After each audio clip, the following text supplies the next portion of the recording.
Oh, nice. Did someone have the Skype sound effect on? Substrate IO. Cross language usually for communicated with between SQL parser and execution engine. Huh. Interesting.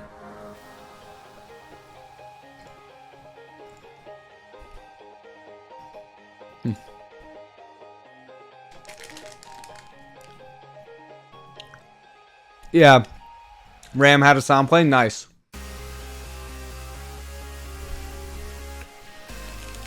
Yeah, I do use Pop OS. I was running to see who was calling me. Oh man, that's too good. Okay, so now we're getting into some interesting bits.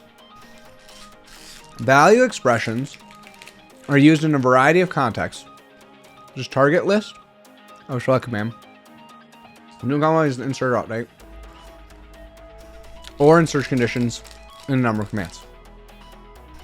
Scalar expressions. Okay. Or simply expressions. Great. Can we go back to here? Did I do something wrong already? No, these are also just all expressions. Some of them are just constants. Maybe we should break them up into constants. I don't know.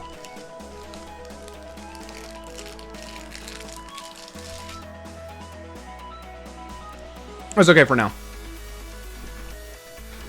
Constant or a literal value. Column reference. Nice. So this is... We're going to be doing all of these.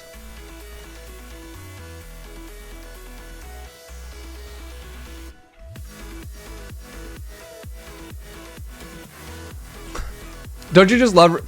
In addition to this list, there are a number of constructs that can be classified as expression, but do not follow any general syntax rules.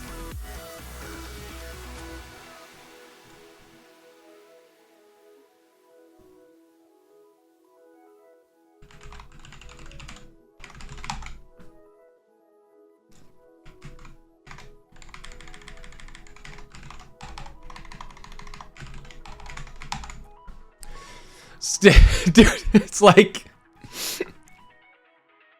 crits. Aren't you here? It depends on the engine. Or did you leave? It's even better because it depends on the engine, which way the uppercasing or lowercasing goes. Okay. Number of contracts that can be classified as an expression but do not follow any general syntax rules generally have an example of this is the is null clause. It's just its own thing. I do love how like is null is just its own thing completely. Is there really no OCaml-Lex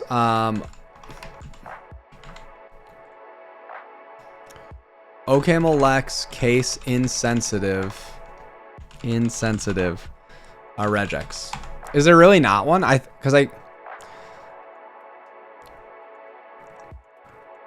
is an I. However, OCaml-Lex doesn't directly support I case, so you need to manually specify this. For example,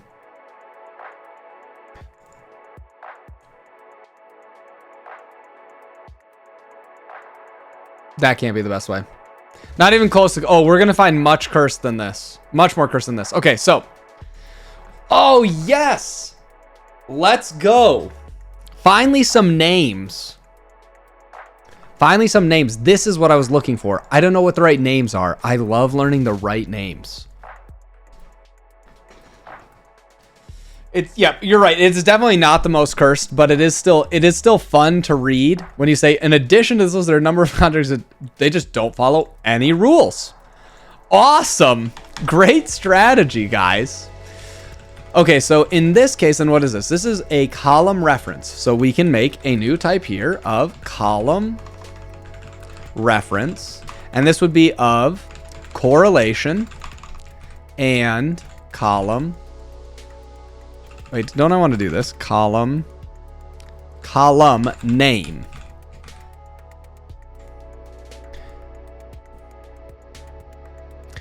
See also correlation column name, the column name is unique. See also chapter 7. Okay, nice. Well, this is not going to tell me what column name can be, what a legal column name is. Hello? Column name. It just has to be any valid identifier, I guess. So this would be like identifier. right?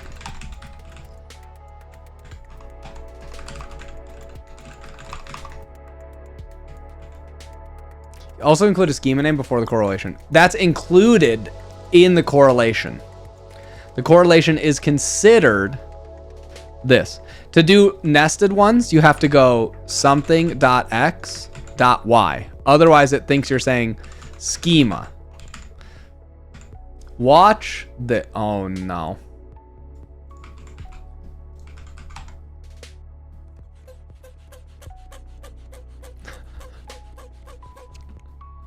Oh, I almost got the...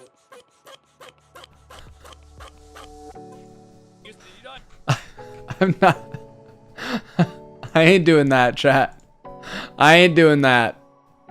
I ain't doing that. How green is that screen? It's just as green as mine, basically. What is wrong with my stream deck? Why is my stream deck not turning on? Whatever. I don't have as many bright lights on today. I've been trying the somewhat darkened look. Just as green as mine, though.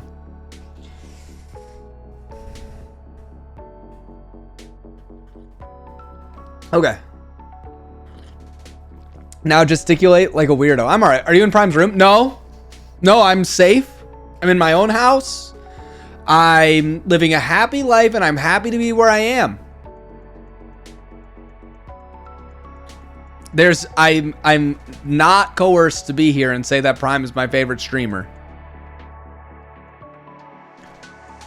Stream decks are 150? I don't think I paid 150 for mine.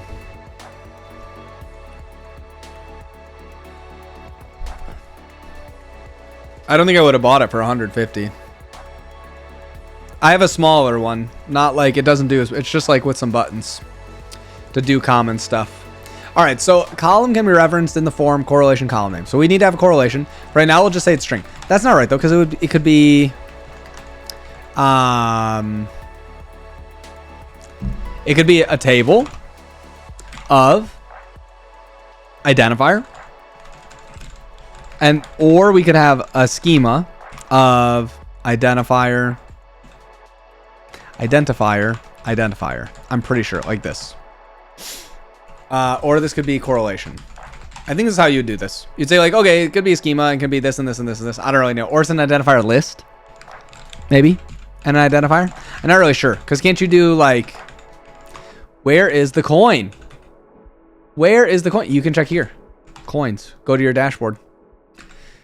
Like if I do schema.nested.thing.table, right? Like this is kind of like what it looks like.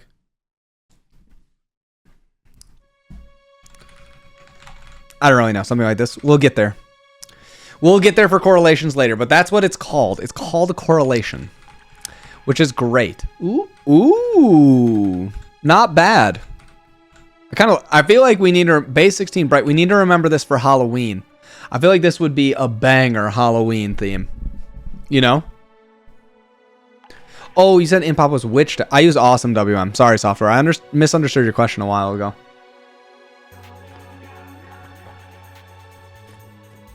Oh no, Sam's getting out the coins. X, monad, or bust? I guess bust. Okay, so then we need to do expression is gonna be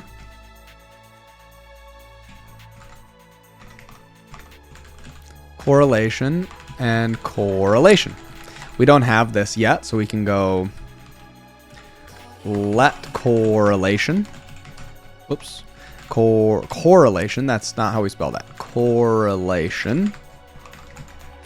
That's going to look like identifier is just going to be... Oh, wait, that doesn't make sense. A correlation has to have this and...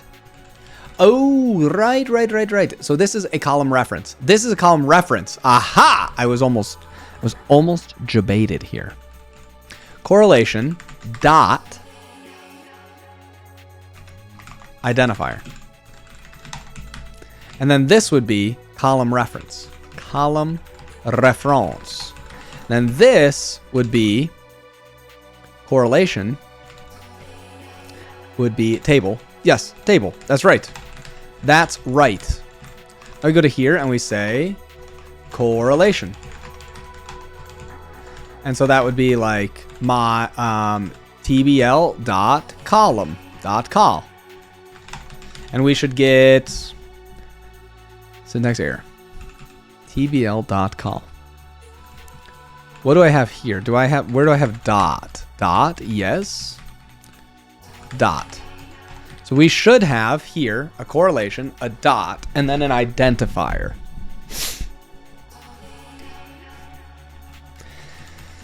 It's no problem for me. I can totally see what I need to see here. A correlation can be an identifier, and then we do this, and it's a table. Okay, so that should work. When we go back to here,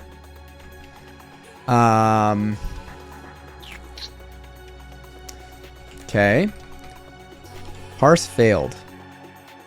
Syntax error 232. Well, we should also just make sure I don't have. Oh, I don't have a comma. Nice. Table, unquoted call. Boom, chat. We got it. Then we can go my table dot other. And then we should get that should probably be quoted. It doesn't say quoted, so that's bad. We'll have to fix that later. But that's okay. Music, it's all Monster Cat chill. Okay, so that's pretty cool. So that's great. That's the very first part. We'll figure out what other things we don't have for correlations later. A positional parameter. We actually already did this. Parameters are used in SQL functions and in prepared queries. Some client libraries also support specifying data values separately from SQL command screen. $sign number. Yep. An expression yields a value of any array type. Then a specific element of the array can be extracted by expression subscript here. Okay, so we go back to here and we go is expression. Oh, so this is, well, we'll have to see. L bracket, right bracket. No, that would be index. Index. And we haven't done this yet, so there's going to be a lot of problems here. Can I not do this? Can I not put expression inside of here? I guess I can't. Oh, whoops.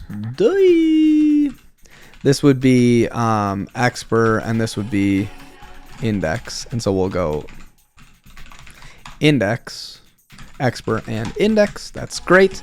We haven't done index yet. That's true. Dude, it's just so satisfying of expression. It's just so satisfying. Oh, subscript. Oh, true. This has to be index, I guess, right?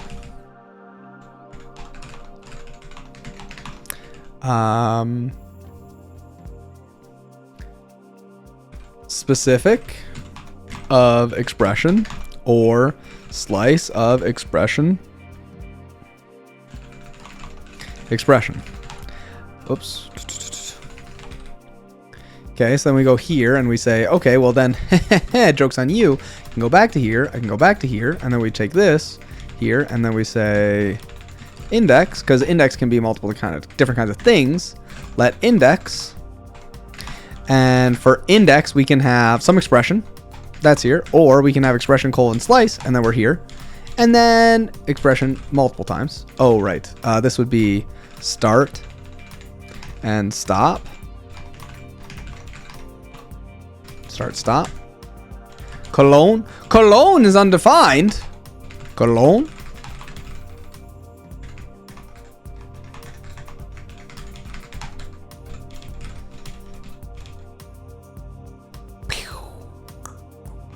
So now we can try this, right? We go to here. Let's say,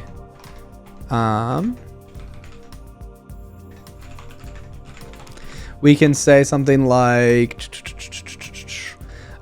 indexing. You can just find colon twice. Colon? Colon. No. Nope. We have to once declare it as a token, and then we have to say, how are we going to get a colon? Which is here. But it is the part's a little bit confusing for sure.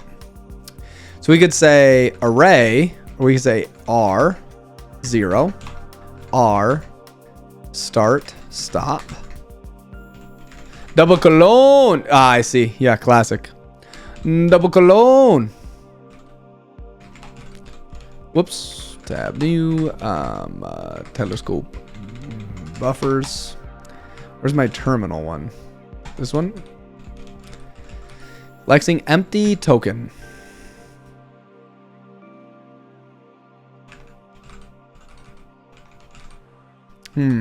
Colon.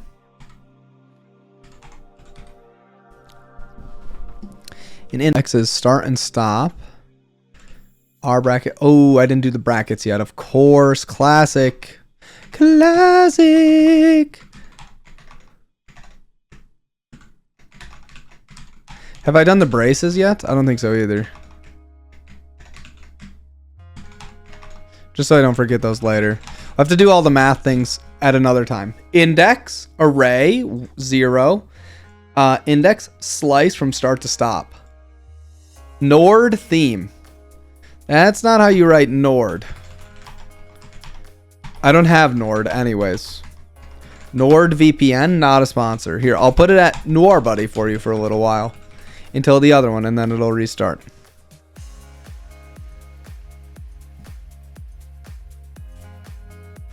Okay, that's nice. We got both of those. Journal expression must be parenthesized, but the parameters can be omitted when the expression is subscript just a column or reference or positional parameter. Also, multiple subscripts can be concatenated when the original array is multi-dimensional. Yeah, I don't have Nord.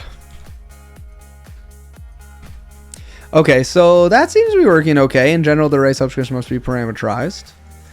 And the parentheses in the last example are required. So that's for goofy function shenanigans, and we'll come back to this later.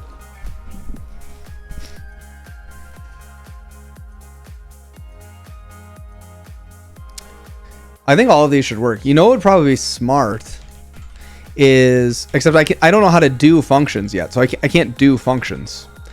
Classic. But like this should work, right?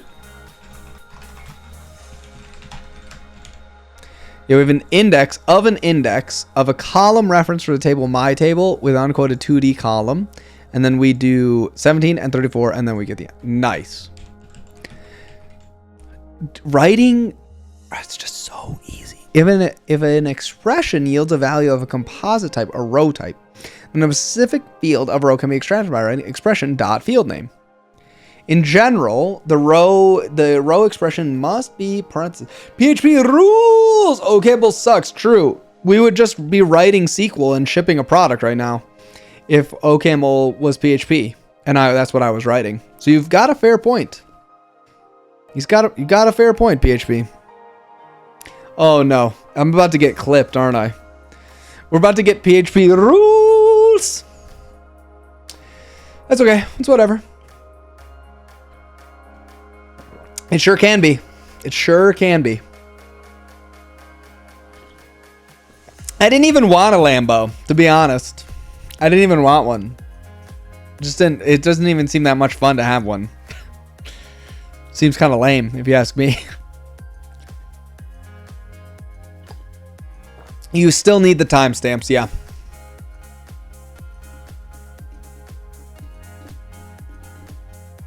Because you might not want the whole clip, you know what I'm saying? We could make it so that if the video's short enough, we could try and do that, but it's a little complicated. 5 seconds. 5. Unless you're a tier 3 sub, you can go all the way up to 15 seconds then. How is this different from a column selection? Isn't this exactly the same? Thus, a qualified column reference is actually just a special case of field selection syntax.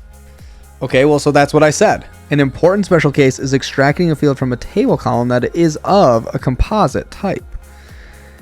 The parentheses are required here to show the composite call is a column name and table name, or that my table is a table name and not a schema name in the second case. Right. Yeah, thinking that it happened overnight. Didn't. In it for the long haul flight. Committed. Well, ZD, if you were a tier 3 sub, you would also get it. It's not that I'm excluding mods from that opportunity.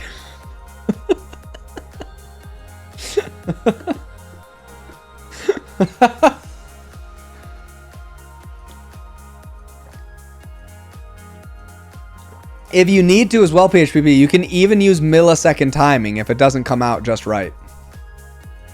You can test it for yourself as well. Oh no, we're 2 hours in. Oh, we're 2 hours in, boys. We did this yesterday too. I have sub noise regrets. Can I change it?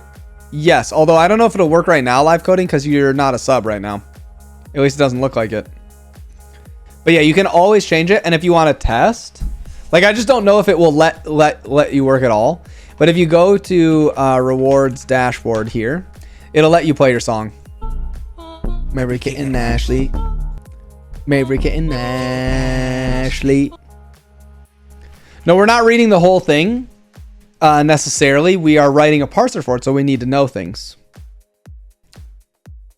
Right. Okay, so it worked. PHP is the world's best language. I forgot about that one. That's a good one. That's a good one. Okay, so now this is a good one. How do you keep typing so fast? When I try to, it feels like I'm okay, interesting. You just learn to type, you just type them. Just type them. You know, you just hit the keys in the order. Okay, so I don't really get, this is a field selection. This is just a column reference. So they're the same thing syntactically. I guess I don't understand why these would be split into two ones. Chat, anyone know why these would be split into two? When a RAM. I can't even see anything. Like, my eyes are burnt. My eyes are burnt.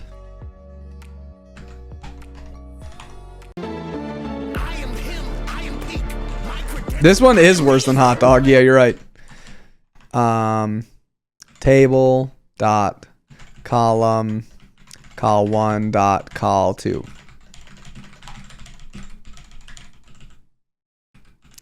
Can't I do this? Can't I do this? This should be an expression. Oh, right. Okay, well, so that's why. Right, that makes sense, because I said a correlation has to just be an identifier. That doesn't really make sense, because this is really just an expression in a field. So, okay, does anybody know what's worse than hot dog? Not much. What's hot dog with you? Got it. Oh, now we're talking. Can finally read with my sunglasses on. I do love me some Mountain Dew theme, though.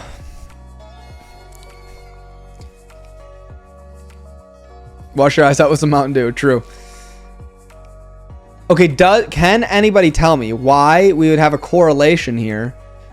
Like, we could just change this to be expression of expression, right?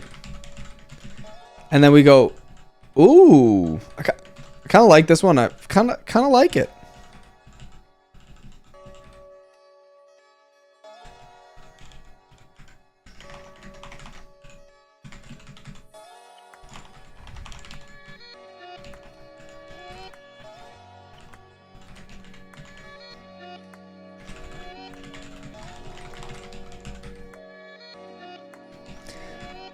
What is this called again?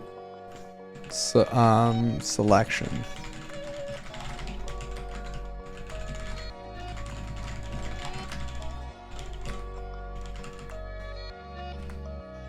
Yeah, a bunch of these are not useful, but that's fine. Selection expression. Selection expression. I'm sorry I betrayed your trust. That's okay. You don't have to like it. I know correlation is not equal to causation. Says who? So how do you accumulate points? You can gift subs, you hang out in channel, or you subscribe. You'll get them. You need to buy them in channel points.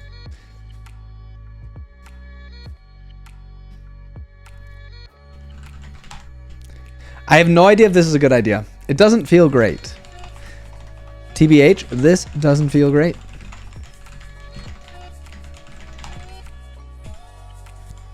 But we can come back to it, I guess. I have to think about it. Because the other thing we have here is we don't have... we have column reference is this correlation. This is a field. This should be called field,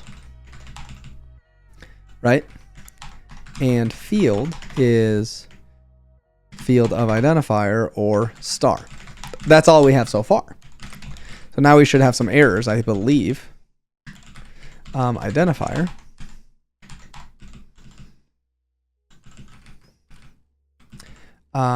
So then we need to go like let field is identifier field or star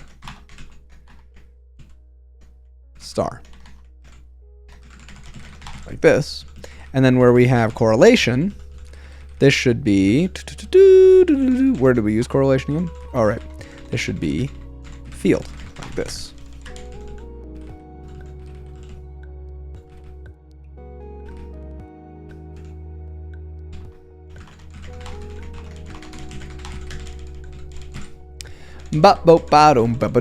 Doom. Table.star. Did we not do star? Oh, right. No, that should work. Why didn't that work? Why didn't that work? Field. Oh, probably because I don't have a comma here. Single quote, the end, unquoted table star. Boom. Let's go. So we've got star as its own thing. That's great. Okay, cool. Operator invocations. So here we go. We got to have a bunch of shenanigans. Operator follows syntax rules here and is any one of the words keywords and or and not or is a qualified name. Qualified wait, are you operator? Operator plus select 1 plus 2.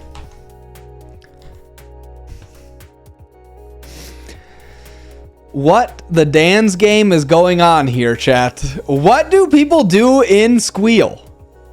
What up, Bike Cube? Hey, thanks for the sub. Good to see you. What the Dan's game is going on here, chat? Spurious correlations. Associate's degree awarded in visual and performing arts. Google search for zombies. I'm aware of what correlation versus causation is. I was just memeing. I don't know if you would think that you would have been able to put together. Oh, but you're just saying this is a cool site, I think, probably. Sprees correlations. Yeah.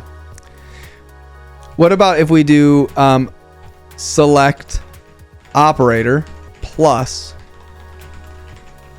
plus and 1. It's just like okay, so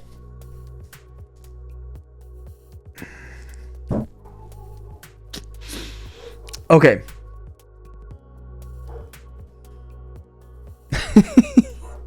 Dude. Okay, all right. I mean, okay, it's okay. I guess we can handle this. And whether in our unit or binary depends whatever we're going to find in the system where the user seems you have stumbled into some forbidden Squeal. Yeah, we are. We're finding out things, chat. We are finding out things today about Squeal that I never knew. We're only in chapter 4 still. There's a lot more surprises left hidden for us too, you know?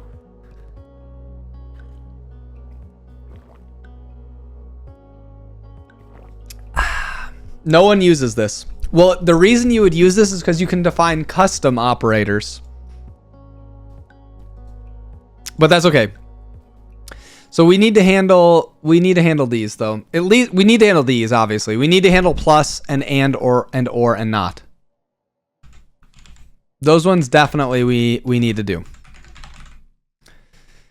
Let's go to run and we'll accept this. Okay. And let's go to operators, Squeal. And let's do select 1 plus 2.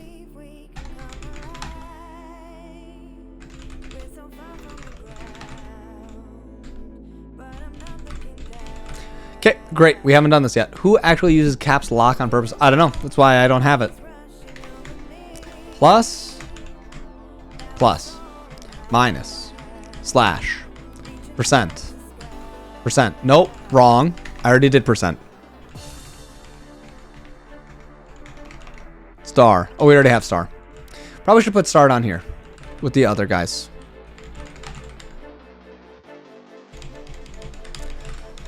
Haven't had to write my own SQL queries in 20 years. ORMs are a thing. Well, we're kind of making our own thing that is like an ORM, but better. Okay, so now we need to have a binary expression.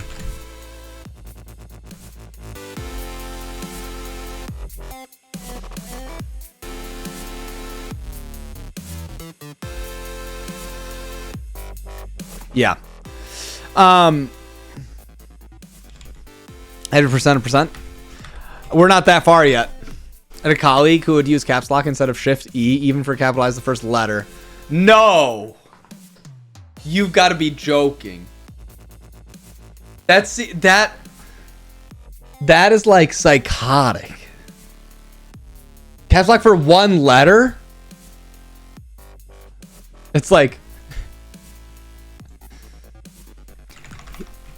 she's a 10, but she uses caps lock to capitalize the first letter of a sentence.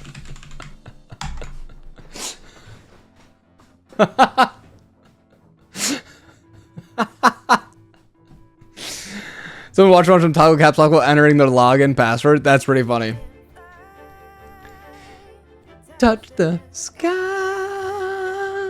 Caps word is awesome. Yeah. FYI, lol means Willy in Dutch.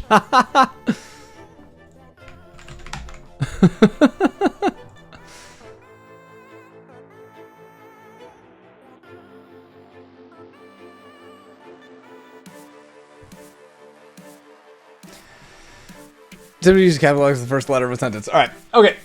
I'm out. Think about it's very Vim-like to do that. It's like into capitals mode. Where are my caps control? Just get a keyboard where it doesn't have caps on it at all. Yeah, Sam is asking the good questions though. Okay. So let's see. So we need to do, where are we here? We're doing, I don't even remember. I'm so lost. Right. We need to figure out how to do binary expressions. So an expression can be, we'll say bin op. Let bin op. And I'm not sure. I think we can do.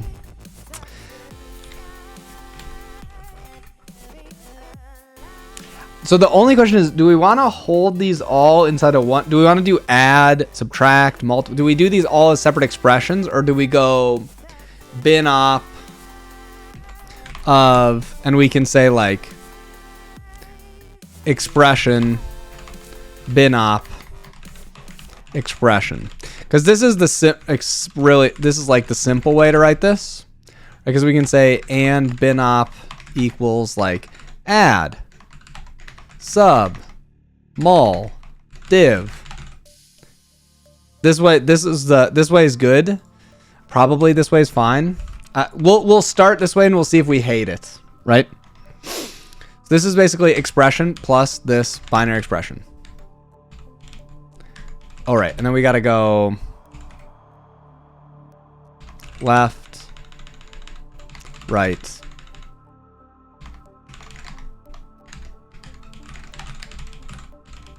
So we have integer, add, and number 2. I think we can do let bin op rule.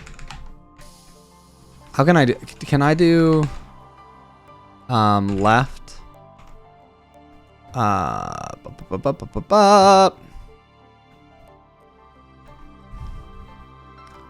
Middle, right? But this won't really work, will it? Because I can't do bin op rule. It'd be like, oh, all of these are expressions, so it doesn't even matter. Can I do this plus and add?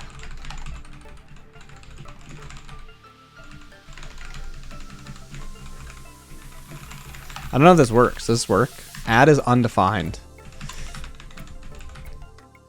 Oh, I would just go...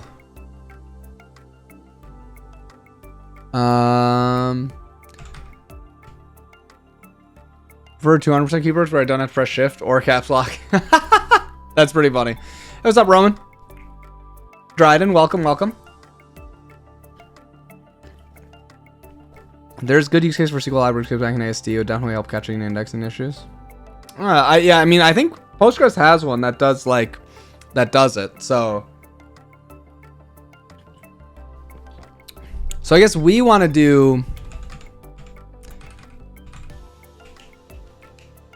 Oh, I can go left, right is this, and then I can say binary expression like this. I'm pretty sure.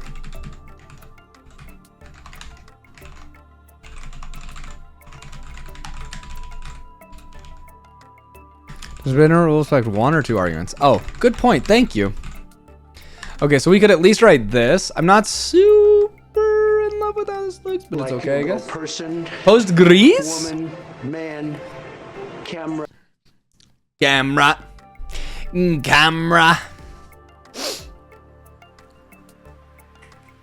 Can I do this? Binop. Add like this, and then point free action must consist of a single OCaml identifier. Ah, bummer. Okay. Who's on thumbnail? Of what? What? We doing a JavaScript next? Yes. How did they know? Minus. Sub. So okay, so it's like, okay, so we've got those. Let's try now doing star and slash, and then that would be mul and div. Okay, so now we want to know warning production correlation identifier is never reduced. Okay, we'll have to figure that out. Oh, because it always picks expression instead. This has to be a higher precedence. Oh, okay. We'll have to do some tricks for this later.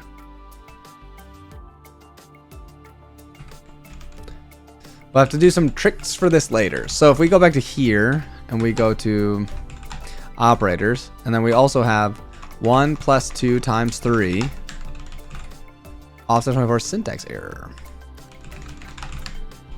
So we should have add. Oh, nice. There we go. Look, it already took care of this for us, chat. I'm looking for words of wisdom. Oh, let me see. Did I miss a words of wisdom request? Where is this? Words of wisdom about looking for a new job. I was laid off this morning. Oh, Aegis. Oh, dang. I'm sorry to hear that, buddy. Where did you even say that? How did I miss this? Am I blind right now? How can I not? Oh, I see it now. Looking for words of advice. The advice that I think, without knowing any more about your situation, is you always want to find ways to make yourself look unique. So that might be, you got to go knock on some doors of local software shops and say, hey, I'd really like to work here. My name's Aegis and I like XYZ. Can you give me a tour or anything? That's how my sister got her internship this summer. She just literally walked in at a place, you know. Looking for advice installing Arch Linux? Don't. That one's easy. But you just got to do that in whatever way you can, right?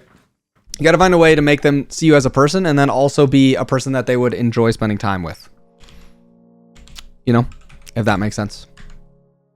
Welcome to show me look at my desk and notice. Yeah. Dang. That's crazy. I just really sorry to hear that. Didn't even get to talk to the rest of your team. That's wild. Yeah. Very sorry to hear that. Hackathons recruiting events? Yeah, hackathons can be good options. Yeah, just ways that you can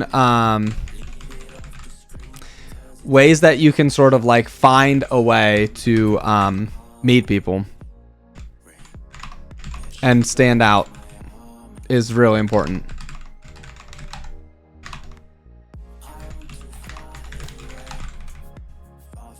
Here's this OCaml SQL project continuation. Kind of, yeah. It's along the same lines, Crow, because we're gonna try and we're sort of taking some of the ideas that we had before.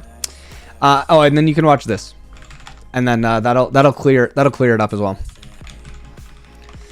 Okay, so we have bin op here, right? And then we also need to do unop, which we haven't done yet. Let unop.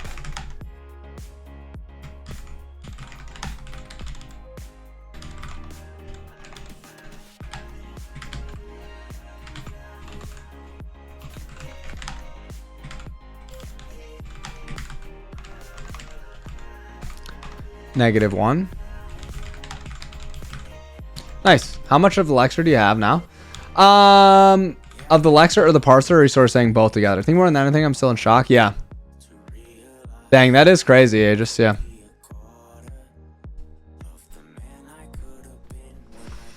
Okay, so we have a bunch of other, you know, like plus instead of neg. This is pos.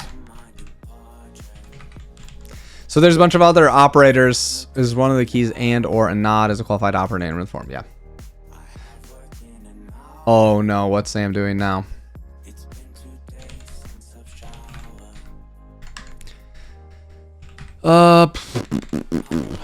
Parser. Yeah. It's not super far. No, it's not super far. I mean, we are also lexing, right? So, I mean, like, it is part of the problem is figuring out what things are keywords, when they're keywords. There's a bunch of other goofiness there. So, like, you know, it's not as if we're not there at all. A function name. We're possibly qualified with a schema name. For example, following search. List of built-in functions.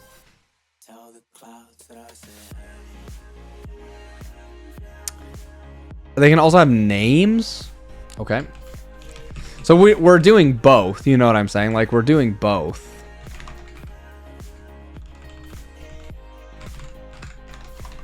Function call.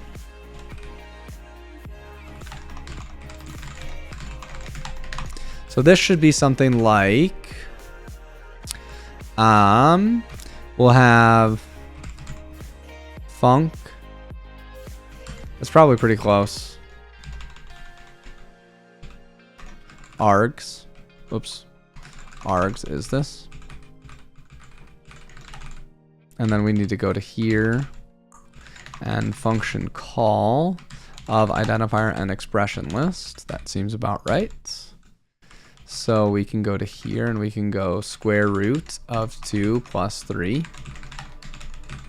And we haven't done that yet. Oh, right. Probably because we didn't. Oh, yeah. Delimited. Lpar. Rpar. That part's good. And there should be separated comma list of. Yeah. Oh, I know what I did wrong. This doesn't work. Function call square root of 2 plus 3. Beautiful. Beautiful, beautiful, beautiful. The syntax for a function call is the name of the function followed by its argument. Yeah, so we've got that. And we did that. We'll get to 4.3, I guess, eventually, and we'll see. Aggregate functions. Woo! Okay. So this is... Oh, interesting. I didn't know you could do all this other stuff inside of these. We also write rules for covering complete input. No, I'm not interested. If you write bad SQL, it's game over. Fix your SQL.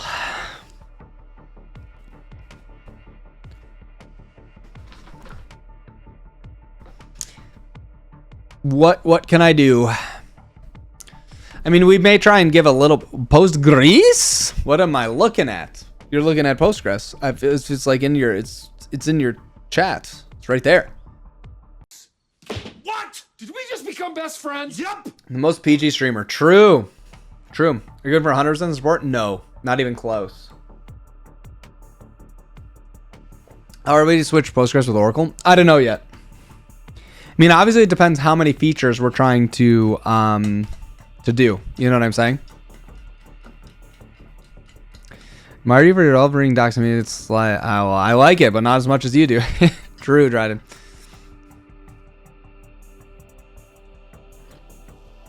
I mean, I like Postgres. I've liked it for a while.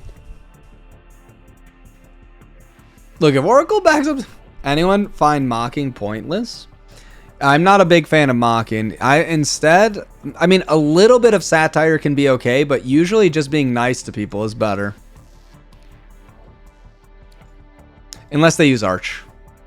Okay, fine. Yeah, I get it. In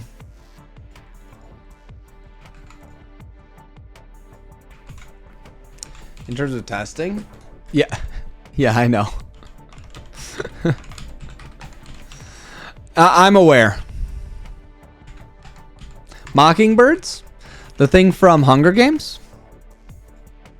Mockingbird test the real code and be double sure it works.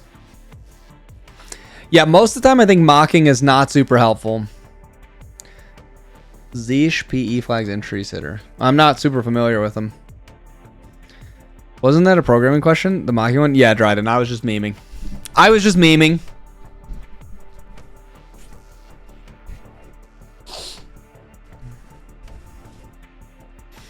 In general, I don't really like mocks. There are some cases where I understand why you would want to do a mock or like a fake but I don't know. Yeah.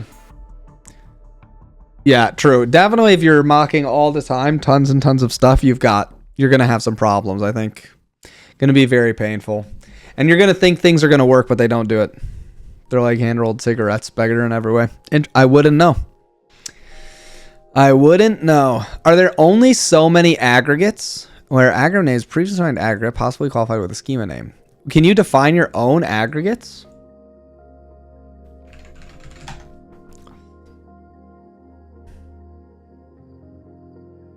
Aggregate once for each input row.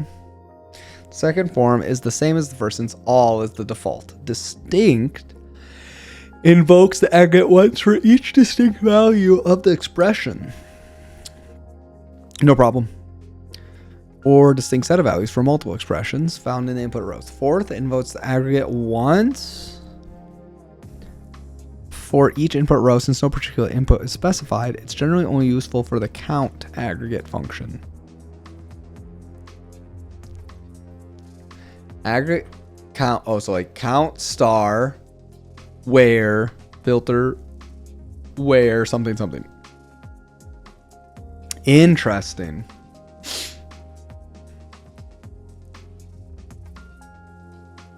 Interesting. What about the boundary between layers? Yeah, I mean, this is exhausting. But say, what was that? Oh, you were trying to get me. Nice. You can test it on your dashboard. Sam's been cooking for 30 minutes.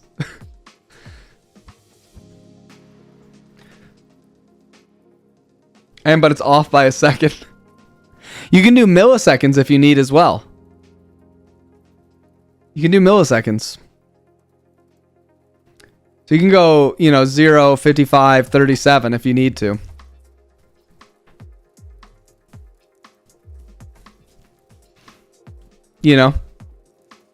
To really get the proper, to get it exactly. The playback is off by a second of what I put in. You don't get any of these problems in J Diesel. Once again, Tom is a genius.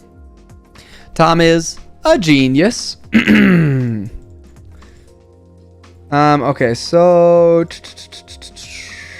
interesting. Okay, so we're gonna have quite a bit to write for this within group or the last form is used with ordered set aggregate functions. Wow, there's a lot of stuff I don't know here. Most aggregate functions ignore null inputs, so that rows in which one or more of the expressions yield null are discarded. They can assume to be true unless otherwise specified for all built-in aggregates. For example, count star yields the total number of input rows. Count F1 yields the number of rows in which F1, field 1, is non-null. Since count ignores nulls and count distinct F1 yields the number of distinct non-null values of F1.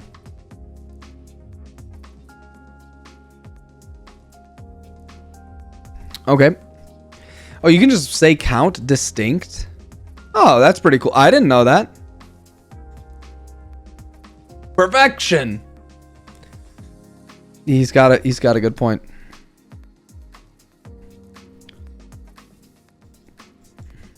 Nice. That's really cool. Did you guys know you could do that? You guys all probably knew. You guys all probably knew, unlike me. I've used it. Nice.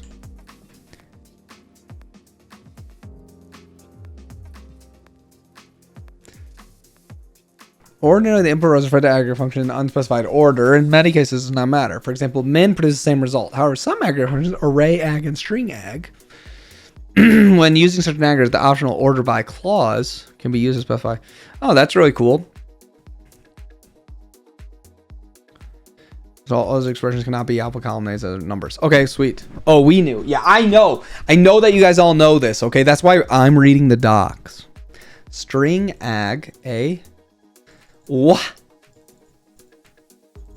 This just does the string. This just does string concat in the squeal. Is that what you're telling me?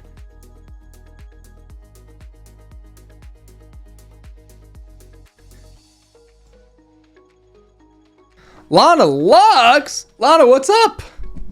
What are you guys working on today? Well, might have been because I was using one of those. It's true. Squeal is a real programming language. True. You use Neo plugin to talk to Postgres? Nope, it's all for OCaml stuff. I've been working on a 3D asset pack to sell on the Unity asset store. Oh, sweet. How's it going? Made up syntax. Oh, we've been having a pretty good field day. First page of the docs. This slightly bizarre behavior is specified by SQL. Postgres SQL is following the standard and explaining why they're doing something. This one. In addition to this list, there are a number of constructs that can be classified as an expression but do not follow any general syntax rules. Excellent. That's what I like to see. That's what I like to see. So what are we doing? We're working on parsing SQL so that we can do this kind of thing. This is OCaml, kind of weird language, but I love it. I want to write something where I can write something like this, where I say, hey, I want to create something that can run a SQL query, but I don't want it to just run it. I want it to be type safe and all this other good stuff, etc. Right? So I want to say, I want to write basically SQL right here, and I want to magically, from the user's perspective, get out this whole type safe block of code where it's got the query and any named parameters and a bunch of concepts and ideas. I want to be able to do that, right? So that you start with this and you get out this. So step one for that is, hey, we need to be able to parse this into something we can use. And then once we do that, we can generate this from what we've gotten. Okay. So we're doing stuff like we're saying, hey, this is a select statement with a bunch of random stuff. What does this actually look like? We parse that, turn it into effectively an abstract syntax tree, AST, if you know the word. And then we have something like, oh, this is a binary expression and it's got a number and we're adding another number to it, etc. TJ is huge Prisma fan. They have some cool ideas for sure. Have you looked at SQL? I did look at it. Yeah, it seems pretty interesting. There's also a like a Postgres one as well that does it. So I did see SQL glot. There we go. Earlier. I love JavaScript. Also true. They caught me. So it could be possible that we run something like this and we get out a result and some other stuff. But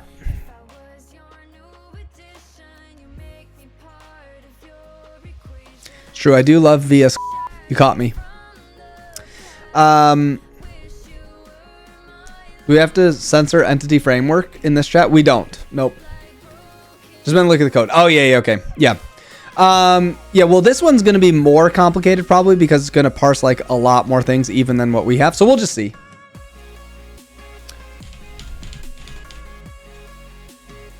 But you're allowed to say entity framework here. So anyways, to do that, we are basically just reading through a bunch of the docs. We're finding out a lot of good info. Can we say ORM? You can say ORM, of course. Yep. And then we're just going to see where we get. Use Unreal Mass. What? I don't know what that is. So yeah, that's kind of what we're up to. Any questions about where we're at? Otherwise, we'll kind of keep cruising. Also ECS, gotcha. Entity framework, PTSD triggered. So we're trying to write right now aggregates. So the thing I don't know is there any way ahead of time to know whether something is an aggregate name? Like, can you make custom aggregates? Can you make custom aggregates in Postgres?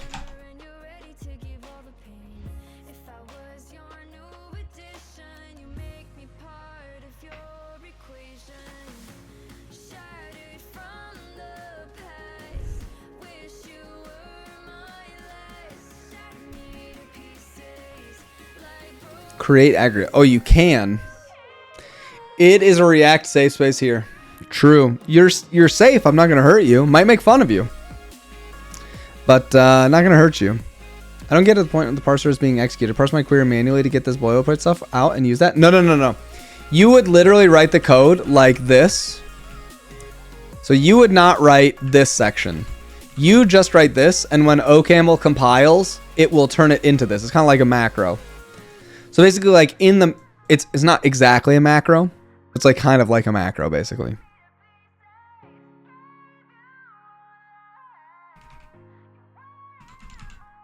Or we would have to do something like, I think we might have to do something like this.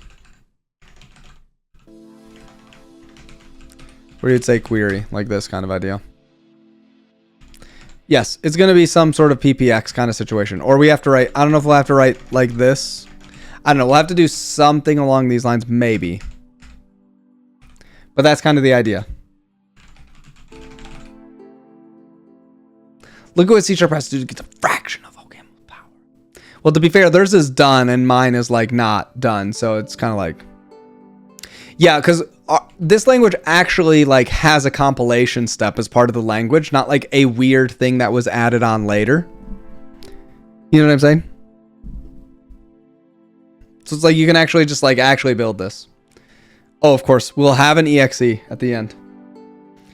Build a SQL library in OCaml, myCaml. That's what we're doing basically right now, yes. Right now we're building the parser so that we can maybe try and do something like this.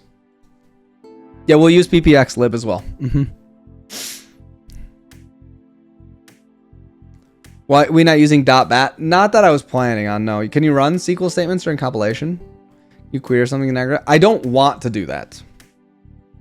It could be that we just say if we see this, we assume it's an aggregate expression. Because the problem is it looks just like a function.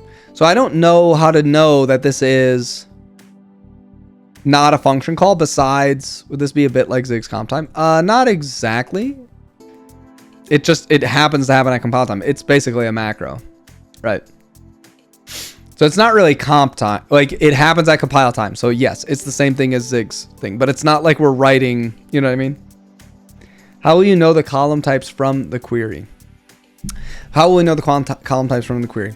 Because what we're going to do is we're going to say you have to define the tables. So there's going to be basically two parts. There's going to be you define your tables by doing something like this, module, table. Table, and then you do something like this where you'd say like ID string, you know, name string, something like this. Okay, and then now you have a table module, so you're actually going to select from the modules. Everyone following? So like this user is going to be the same user. Whoops. I made a table module and it's going to have like ID, maybe a few other things, right? So it's like you have a struct that tells you the types of those things.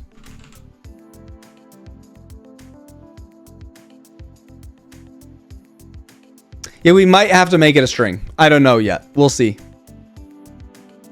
How let made its way in? What do you mean? I don't know. That's one of the things we have to figure out. I don't know if we have to have that or not. I'm to every language. Well, OCaml's kind of old, so we have to sort of figure out if this will work or not. Exactly like this. And maybe that we have to do kind of old. Yeah, OCaml's kind of old language. Yeah.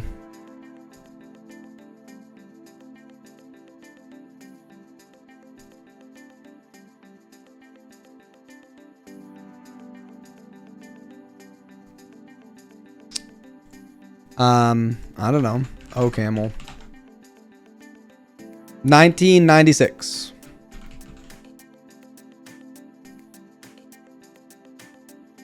But I mean, the original one is older. The ML that it's built off is even older.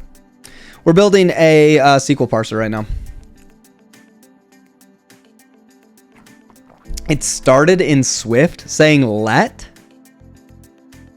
You've got to be joking. Tons of languages using let before Swift.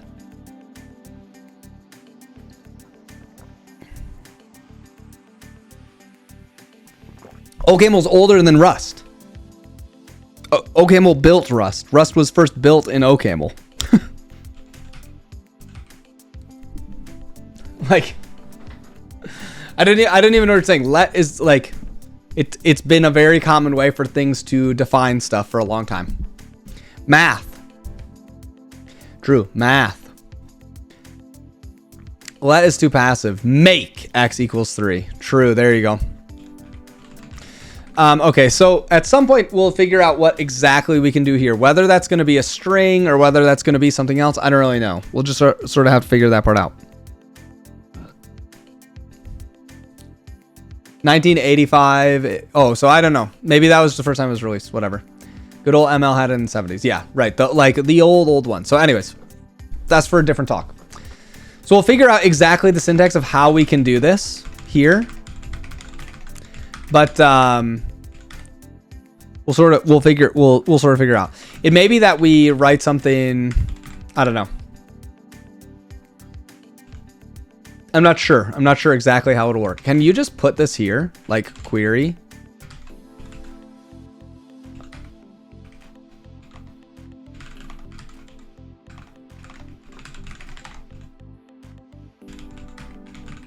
So you can't do this because it thinks that this is interesting.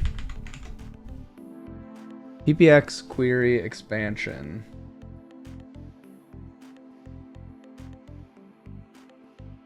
Oh, so it's binding those very goofily, right? So I guess we should check that. PPX expansion. OCaml. There are some other preprocessor options, right? I don't remember what it is. Some languages built in AST level. OCaml sorts one that works on source level and one that works on structured level. The AST level. Other's called PPX. Oh, interesting. So maybe we would do this without doing it as a PPX. I'm not sure.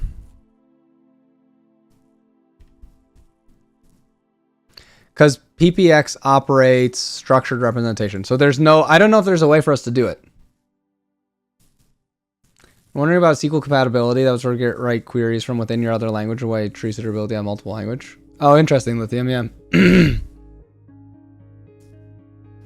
Is it hard to learn ML if you're good at lists? No, I don't think so. I think a lot of it is pretty straightforward.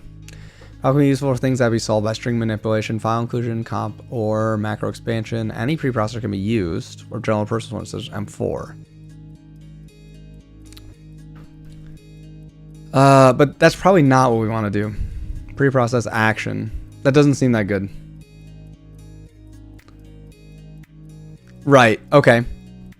It operates on the source as a string. Okay, Stroman, you have a link for where it is? AST, parse tree module, structure items. Yeah, which is, that part's good and everything. PPX rewriter.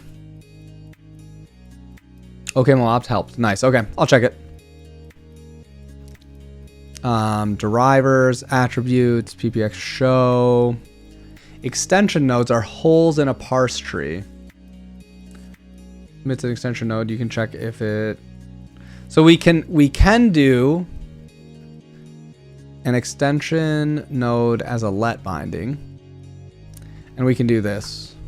Can we do, so maybe we can do module query get user ID is, and then I can just say select user.name user.age from user where user ID is this. Can I do that? Syntax error.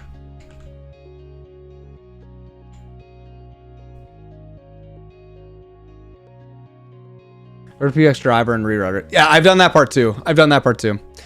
The syntax is node to be appended to a keyword defining a block and is equivalent to the whole block being wrapped in the payload. Formal definition can be found in the OCaml manual. Note that there is a way to change the expected type of the payload by adding a colon after the extension name. The expected payload is now a signature node. That is the same as what accepted an MOI file. Similarly, a question mark will turn the expected payload into a pattern node. Two equivalent syntaxes with signatures as payload. Val, xname, foo, unit.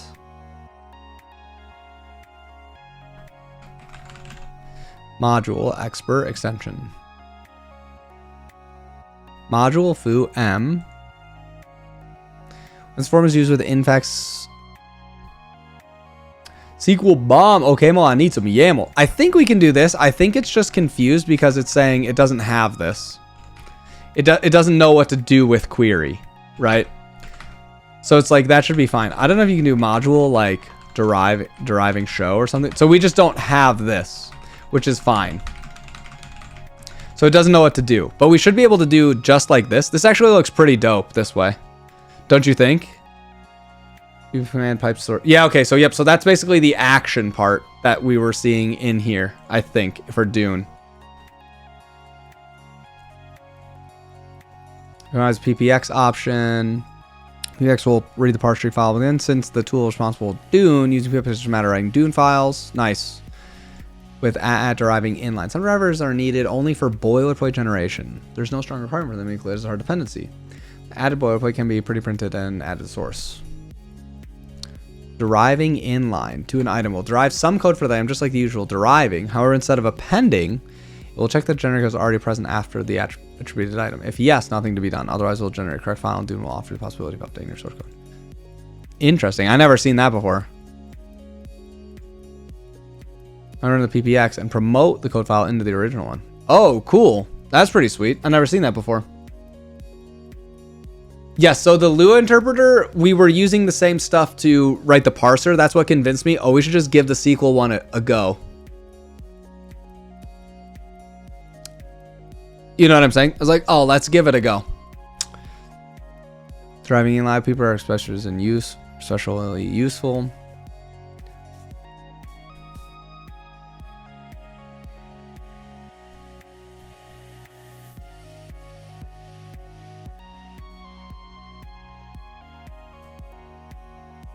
Extenders, libraries, generators running extenders, extension nodes, and derivers.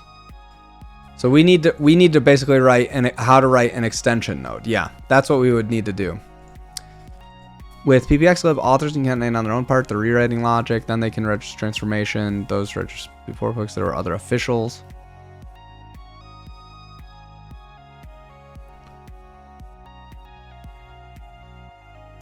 Extenders won't modify your existing code apart from the extension node.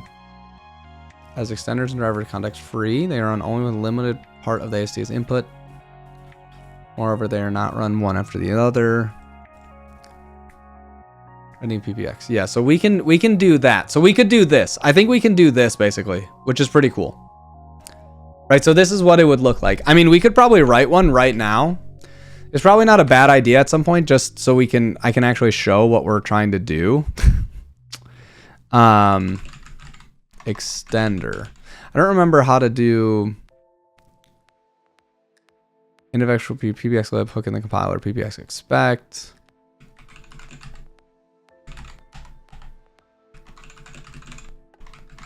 Postgres? What about Postgres? What about it? PPX lib OCaml. I forgot where they have their own nice little website for it. This one, I'm pretty sure. Generating SCs, destructuring, traversing, good practice examples. Yeah. SQL flavor looks spicy. Yeah, I mean, most of the stuff is pretty, sort of.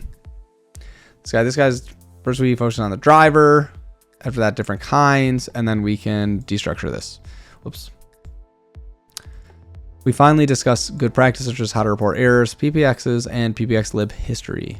Yeah, that's fine. I'm more interested in these resources. The driver. Okay. Standalone driver. I don't need to do either of these, though. Integration with Dune. I just want to do it with Dune. Where's my, like, here's an easy way to start one? I don't remember how to do this. Yo, je sens, and it will be written into this. Advantages. Yes, writing PPX. Here we go. That's what we want to do. It's going to be in some ways kind of like Ecto, but you can see how I think this is probably where we're going to end up here. So what we can do, I'll do it. Let's go ahead and just so that we can show how this would work.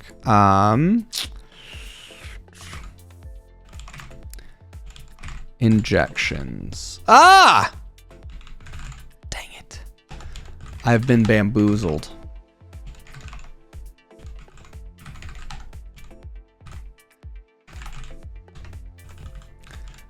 Queries. OCaml. Injections.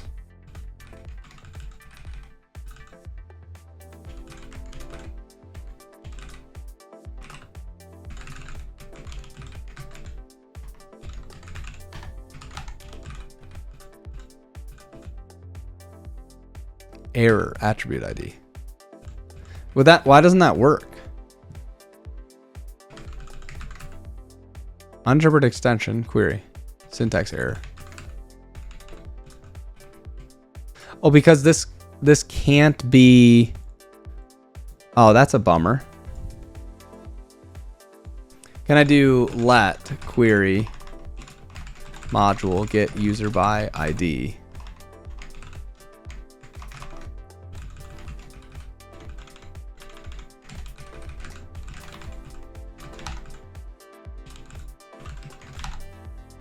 Okay, so we can do that.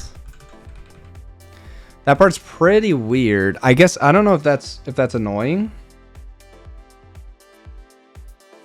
Can make a packed module. I don't know. Obviously joins aren't real. True.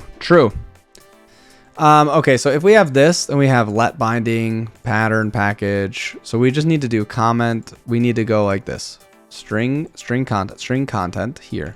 This is the one that we want to do. And this is an attribute ID. Okay. We go back to here. And we say something like this. Doo-dee-doo. So we would say something like value definition. Attribute ID. Let binding. And body. String content, injection content. Then this would be equals. We'll say contains for now. At attribute ID. Nope. We'll say query. Then we'll do set squeal. Oops.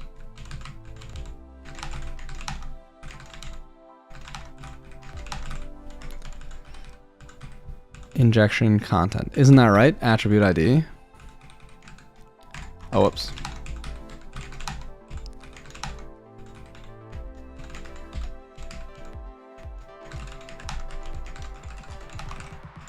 Is this gonna work?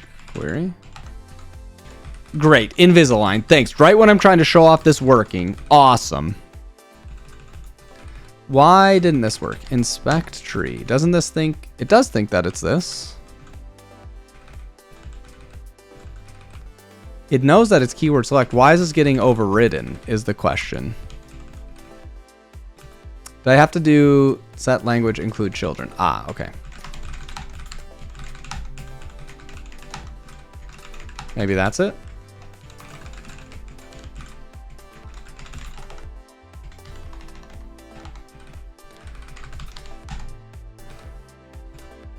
Okay, it's getting this right. Why is it not highlighting it?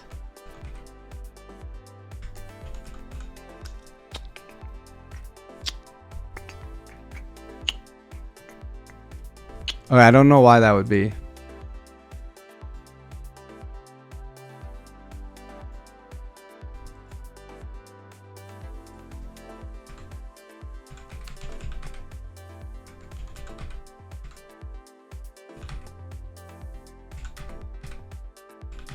Equals? I don't know SQL flavor. We're not doing SQL flavor right now. We're checking something here. I thought that this would, I mean, I can see right here that I'm getting string content. But I don't know why set at include language. False, maybe? I don't know. We can try, I guess. That didn't work either. Or different syntax. Contains attribute query. I mean, it's definitely finding it. Tree sitter injections. What do I need to do here? Injection content, injection file name, injection language, combined. In case all the matching tree should have their content parsed as one next to document. Include children. Injection self. Indicates the node text should be parsed with the same language. Injection parent. I don't think so. That doesn't make any sense. Why doesn't this work? Let me just make sure that it's not something goofy where if I open this again from like query inspect. What does it think's going on here? String OCaml. So it's highlighting. Oh, it's the semantic highlights. Oh, it's the semantic highlights, I think, that are overriding this. LSP stop. Aha! Those rascals. That was the problem.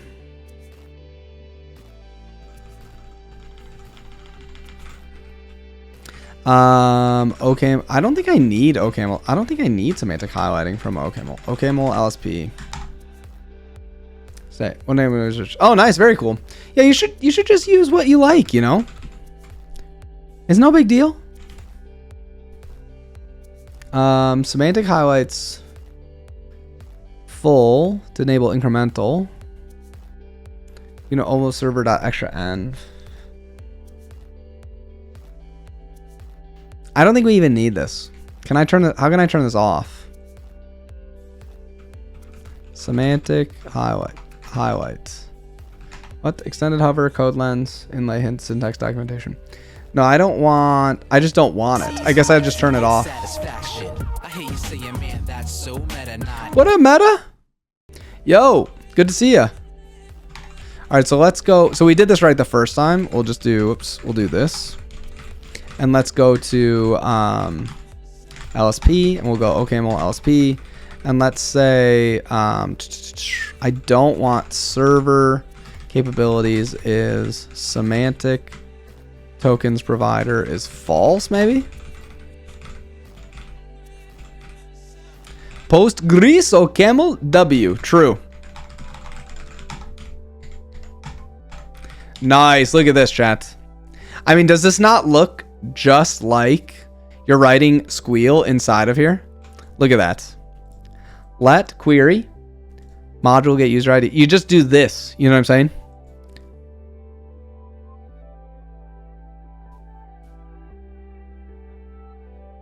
Hide the init file configuration. Where did you hide the init file configured with Blade and PHP? I don't know. It's in my old config.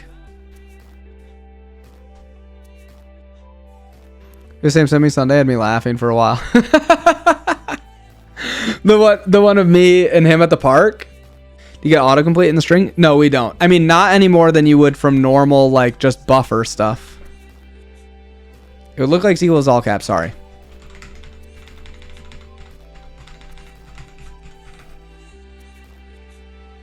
Yeah, that was really funny. Speaking of Sam, look who's here.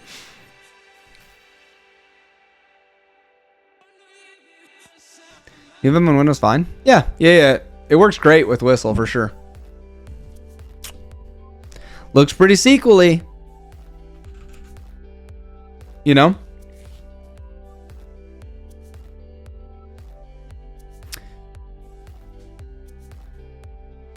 I think you can also do let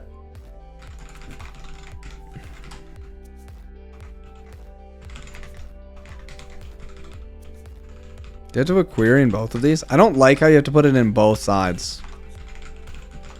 That's the one thing I don't really like.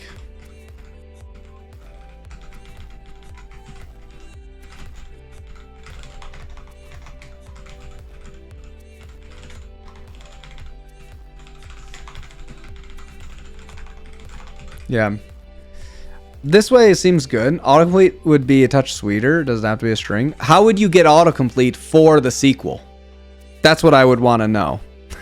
Right? Like we're gonna get some type checking afterwards to make sure it works, but it's gonna be pretty hard to get proper autocomplete for like every, you know what I'm saying? Like, how would I know? How would I know like count or something? You know, we're pretty far away from that. We also only know how to parse it once it works. You know what I'm saying? We don't know how to parse it when it's broken.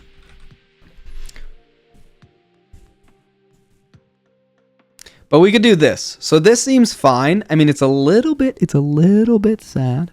If this returns a function,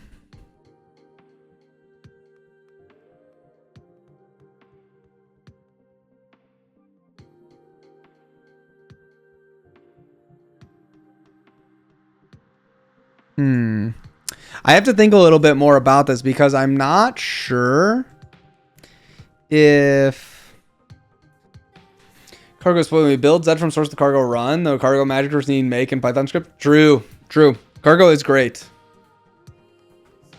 Yeah.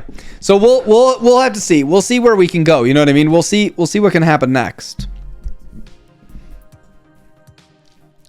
Let foo x2 in x plus 1. But these all have to be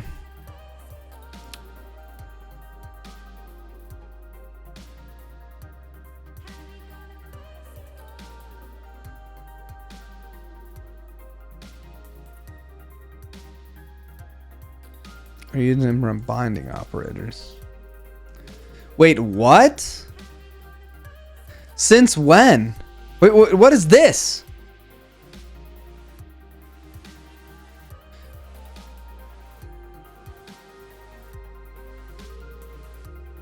Let op 0. What is this? Oh no, this is like, it's saying op as in, I can't just put anything inside of here, I don't think, right? I can go let async x equals 1. Right? Yeah, that's not legal. That's not legal. Okay, I was confused.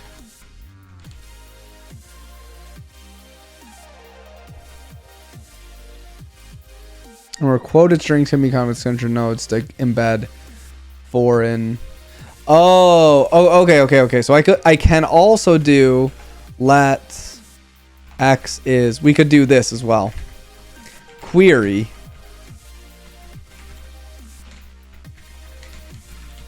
select star from users. We can do this as well. Which one do you guys like better? Assuming this just says x instead. You know what I mean? I think I like this one better. I mean, they're the same. It'll work exactly the same. They're both the same. Like, they're literally the same. But I just didn't know. Word form SQL should not be used for single exceptions use, since the user cannot see whether the code with string loader has different semantics.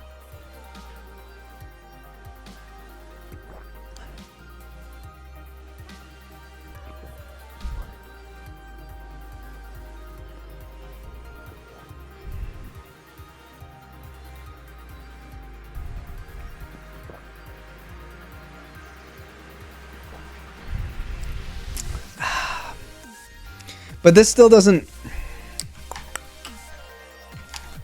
A built-in extension nodes, infix for constructs rather than expressions, infix notations, extension node general placeholders. They can be rewritten here. Yeah, because an extension has to be valid. It's like it still needs to be valid OCaml inside of here, because that's what the PPX does, which makes sense. It's operating on an AST. I'm a little bit sad I can't just write, like select this, blah, blah, blah. I wish I could write this, but we're not going to be able to do that. which is fine. This also works better, and in a sense, like, it's a lot easier to get the syntax highlighting and other stuff here. My earbuds just started to malfunction. Okay, so let's try right now to write one of these again, because I forgot how to actually do this. For PPX, lib transformations from this, context free, a global transformation, which takes the simple form of type structure, or signature. They come with drawbacks, should only be used when necessary. I don't think we need this. I think we can do context free. Order register transformation, PPX lib driver, you should use driver v2 register transformation.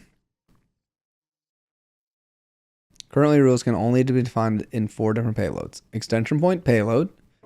Or type T nil deriving something. On literals with modifiers 41G.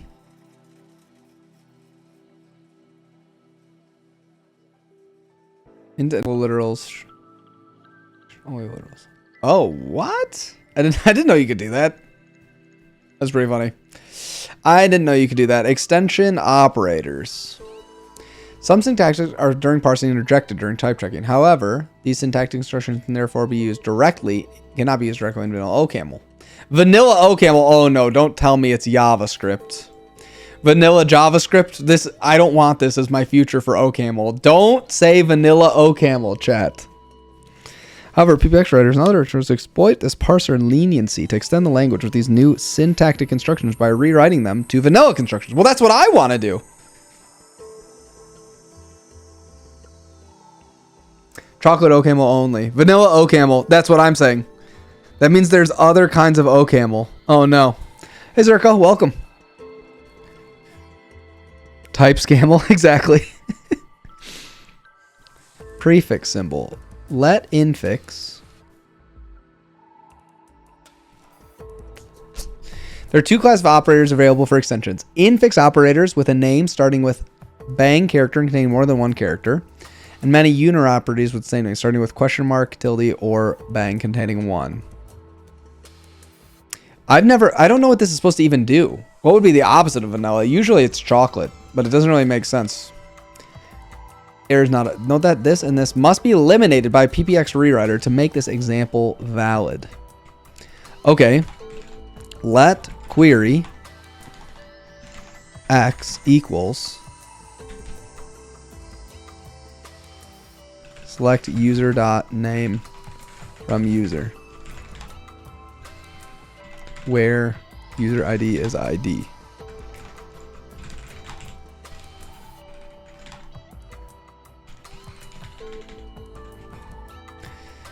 Okay, so these still have to be valid OCaml shenanigans afterwards, right? Vanilla WoW classic. What or what's the other one? Yeah. Oh, hey, just reused. Thank you. Hey, thanks for the tier 1. Appreciate it. So these still wouldn't work because it's still like cheating, right?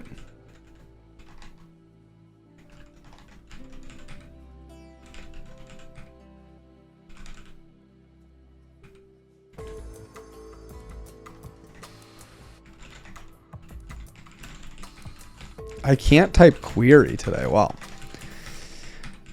That won't work either, I don't think. I don't think there's anything I can do to make this. Yeah, because these then, it's like, I don't know what to do with this.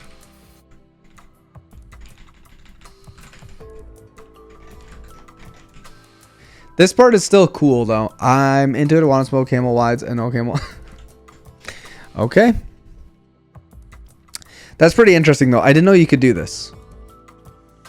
So you can make your own that rewrite things with a PPX rewriter. That's pretty wild. I didn't know that either.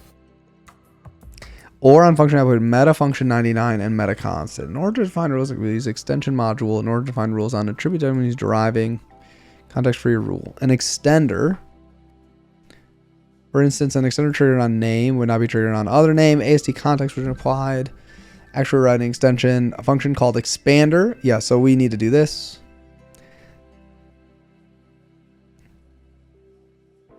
Will trigger. Add suffix. Yep. Won't trigger and won't trigger. Wrong context. Got it. Expression, context. Got it. Extender versus expander. Here we go. Sounds like you tell PPX how to parse your custom bang extension. But I didn't think so because I think it still needs to be valid OCaml afterwards. So like the rest of it still needs to be OCaml that works.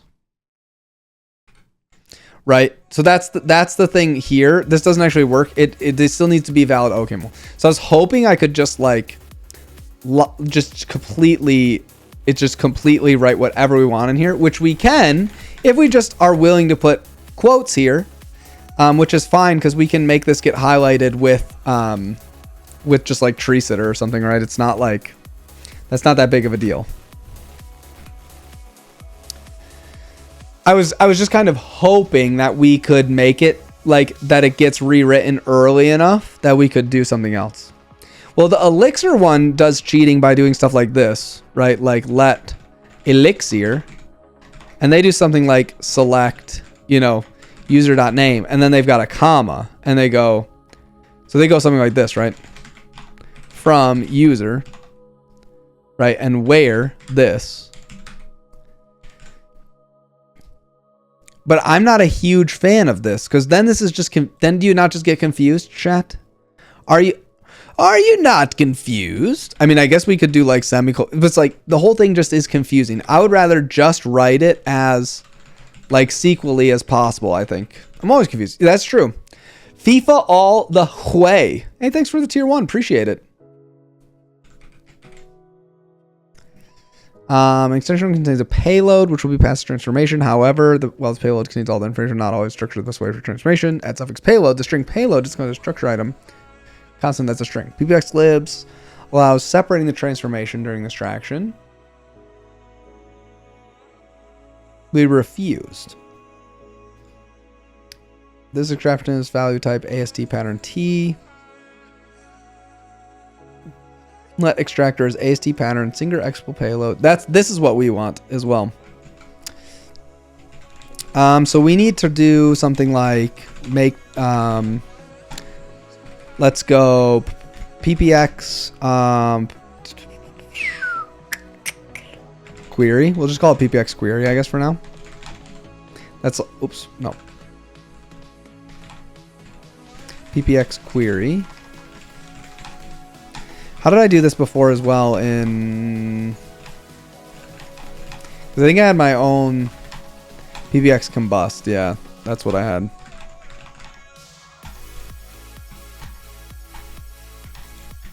Dune.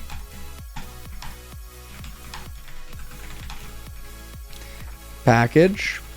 PPX query.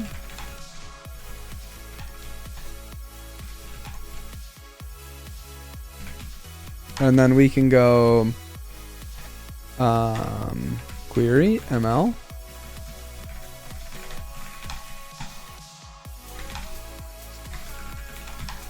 Oh, right. Let's just close out all these.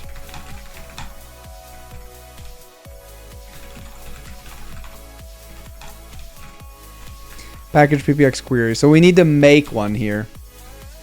I don't know. I don't remember what we had to do to get that PPX combust.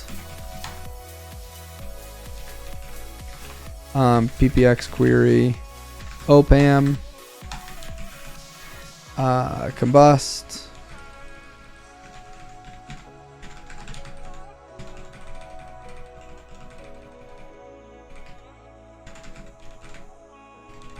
Do we have any other dependencies for this? I don't think so.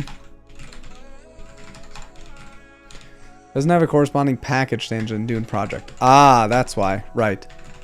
Right. I forgot about this. That's what we needed to do. Name. PPX query.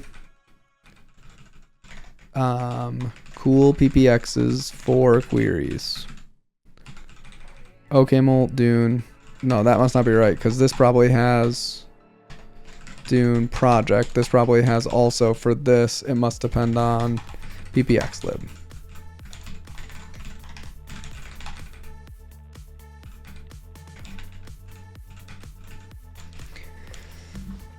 gonna go outside. Whoa, crazy. See, Sam, can you tell PPX don't build an OCaml AST from this? Use this AST you get by using. I don't think so. It's not as far as I can tell. Can we not write it like select this? That's basically what we're doing. I don't know what you're saying, Bones. I think that's what we're gonna do. Does OCaml have a runtime like Go? Yes, I'm pretty sure. The answer is yes. You already know that. The less amount of raw strings I write, the better. Well, it's not gonna look like a string in the end. Like it's gonna get compiled to something else. That's like the whole point. Remember which automate this package is for? Ah, right. Bin Dune. This is for package Octane. And we'll also put this one as package Octane. It's fine.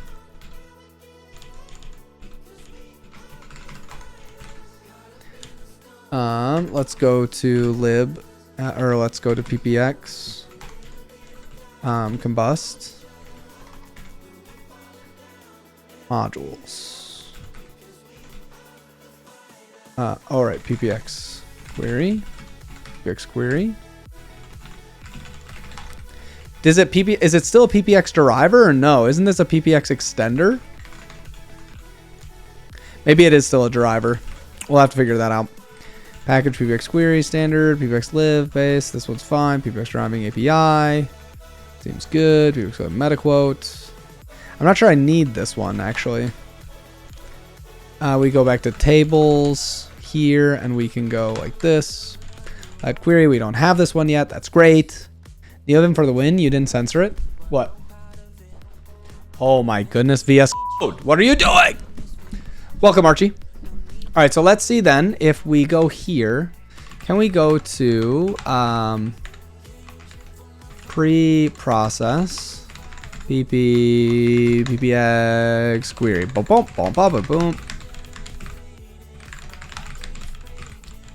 Uninterpreted extension query. Query. True, that's because we haven't actually done this part yet. So we need to register this. Registering extender. Declaring an extender. Okay. When we have defined the for prerequisite, we need to be able to define them all to define an extender. So my extender is this. Finally, turn the extender into a rule.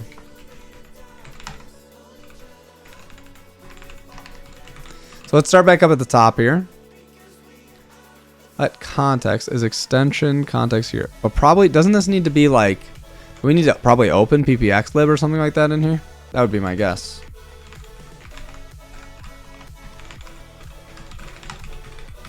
Okay, cool. Let extender name is query. Let's go to extractor. We'll do something simple here. The extractor here is just going to say, okay, all we want is a string. That's also correct, actually. And what does the expander do? That's not actually what we want to do. Okay. Uninterpreted extension query. Do you ever telescope, by the way? Yeah. I'm glad you like it. Isn't deriver something attached to types? Deriving show. Right. We are not doing a deriver. We're doing an expander. So this takes something and it's going to expand it into something new. And then declaring the extender here. And then we need to do this. Extender rule. Probably we need to do this. I think we didn't do that. Uninterpreted extension query. So I thought Dune here. Lib. Dune here, pre-process ppx query. Why doesn't it say that it doesn't know how to do this, or what? Is it just query? Library. Okay, so it has this. Do you remember my time on AngularJS? Outside zero, it looks like you know what to do at all times, but obviously that's not true. Is there a secret trick or strategy that you DP everything in your head? Well, right now I don't know how to fix the problem. I just know what I want to do next, right? It's kind of and I almost missed this one. For example, we almost missed that embarrassingly.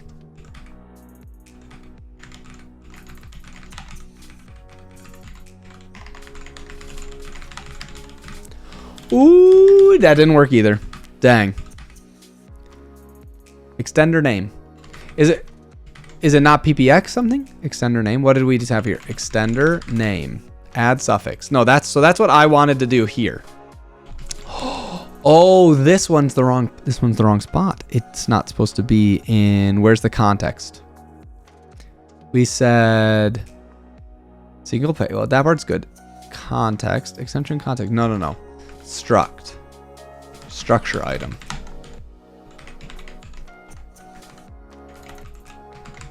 This has type ppxlib extension. Ah, right, because this says I should have something like payload label. Expander should have a context here. Expansion context. Extension. So it should be probably something like structure. Maybe this. Okay, nice. So we need to build AST builder dot default structure item. Structure.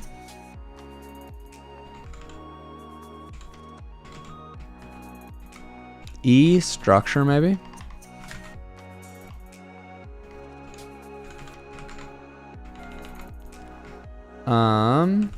How can I do, there's some spot to do constantly rewriting special functions. Where is that Stankin generating AST nodes? We should be able to do ppxlib metaquote. That's the one that I want to do here. Usually you get lost all, you just have a lot of experienced people are willing to read docs. Dune is in Arrakis, of course. Docs are for key cheaters. Well, then I'll finally say I'm a key cheater. There you go. We need to add this, which I think I probably already have. PPX Dune. I probably already have that. That's right. And then we need to do stir structure item. We'll see, I guess. Stir I struct end.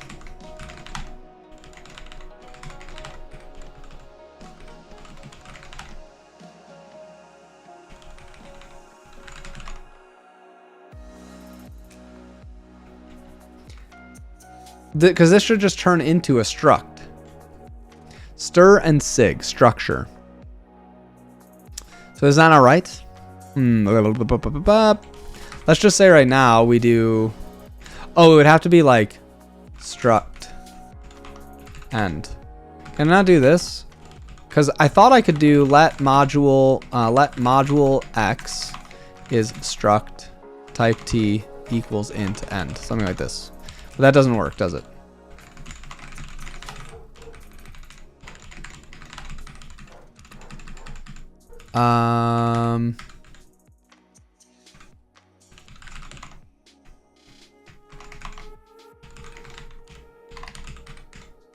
How can, what is the syntax for that? What did I forget? How to write inline module in OCaml. Ooh, check Erlang Eeps coming in OTP 28. Nominal type. Oh, nice. So we can say, nice. So you can say like, this is an email address. Right? That kind of situation.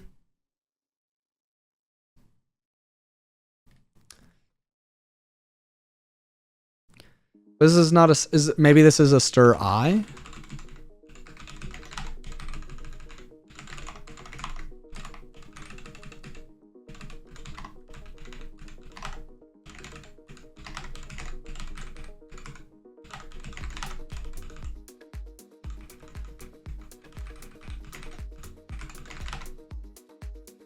Struct syntax error.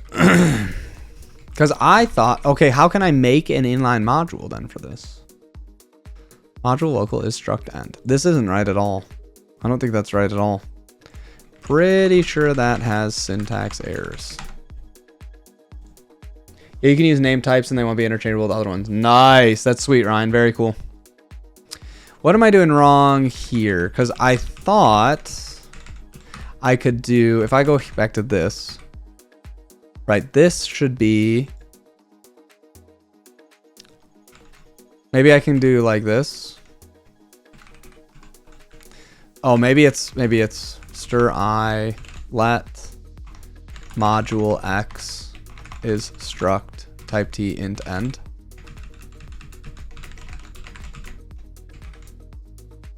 Let module this is struct end in Packed modules. I forget the syntax every time somehow. I don't know what I did. Oh yeah. Okay. First class modules. Module expressor. Val expr this blah blah blah. Module expression. Module expr. Which should be module struct module items end. That's what I thought I was gonna do. Oh, maybe this should be X.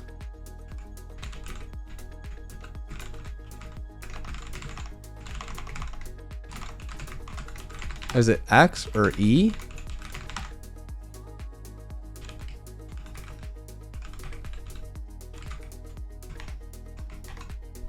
Yeah, you can use... Did I just have some Fs? No. It's just Twitch chat refreshing for some reason. Type picture. Module type device is this. Let devices. Hash table create. Module SVG.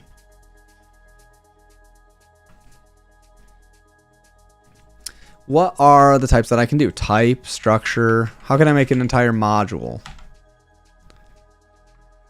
Expr. Let module M, %M. Maybe. M is for use anti-quote module expression. Okay.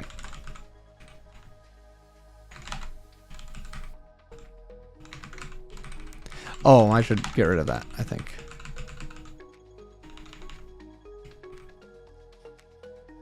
AST builder.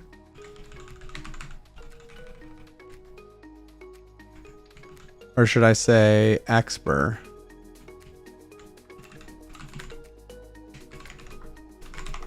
Let module M equals struct type T in M in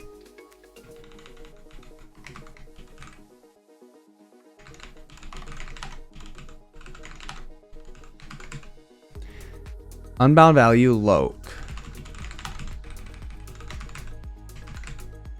expression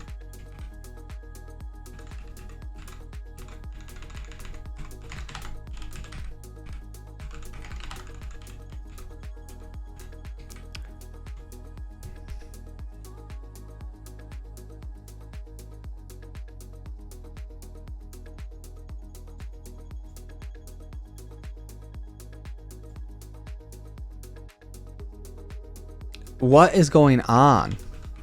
I want this whole thing to be quoted, right? What is it saying? Ignoring this. What does it say here? Just syntax error.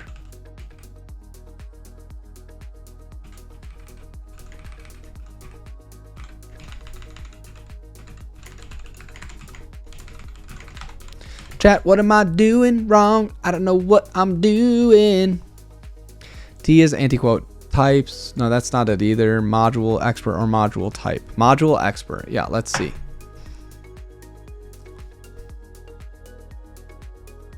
Got expressions for the module language. That's what I thought I was doing. That's what I thought I was doing. Expander. Let's go back to where we were at for extenders. Extender name, payload extraction, expand function. Let's see if we read this again. Maybe we'll figure it out. Expander is the function that takes the values extracted from the payload and produces the value that replaces the extension node. Oh, the entire thing. Oh, okay. So it probably needs to be something like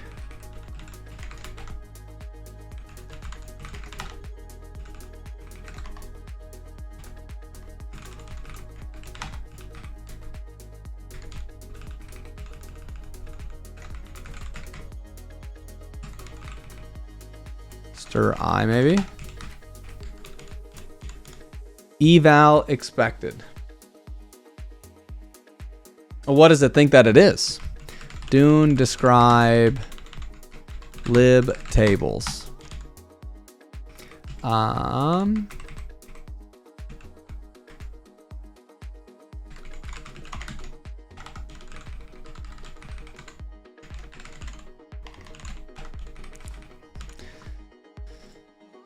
Let get user ID. Okay, so then it didn't do anything. Expander. It doesn't look like it changed that at all.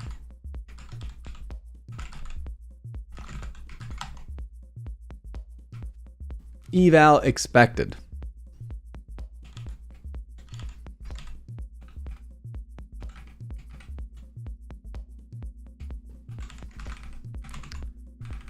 AST builder dot default dot.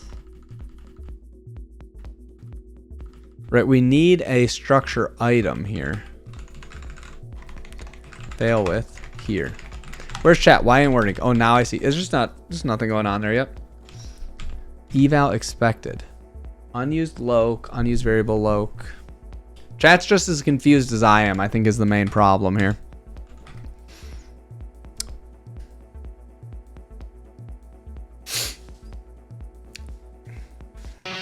Scotty doesn't know that Fiona and Yeah. me do it in my van.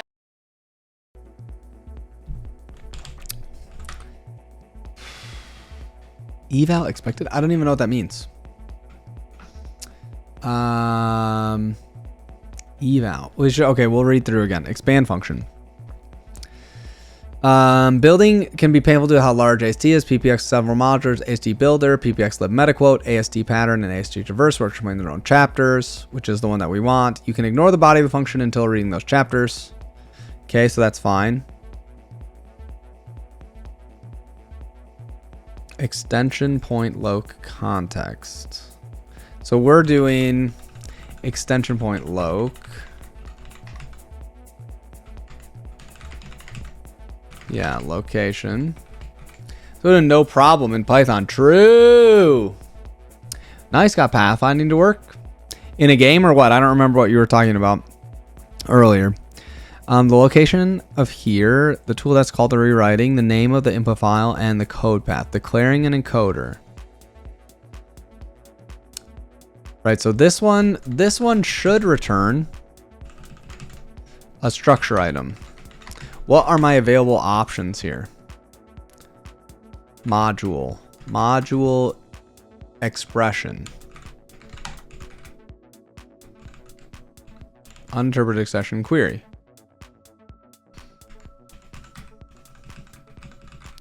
Let's go back to tables. Okay. All right. I wasn't sure if you had already said something.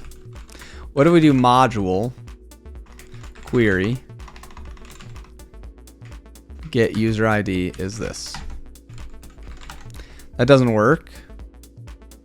Syntax error. Oh, because it needs to be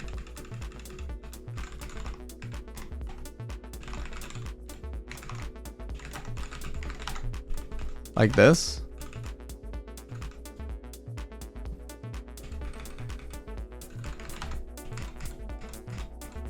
Okay, so we can't do that really.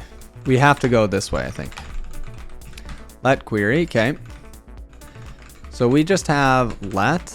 What do we have? We have, it's a structure item, I thought. Structure item.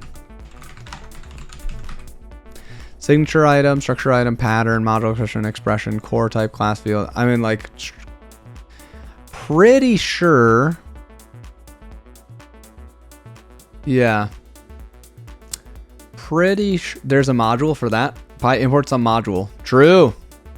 MOBA and Unity. Oh, that's cool.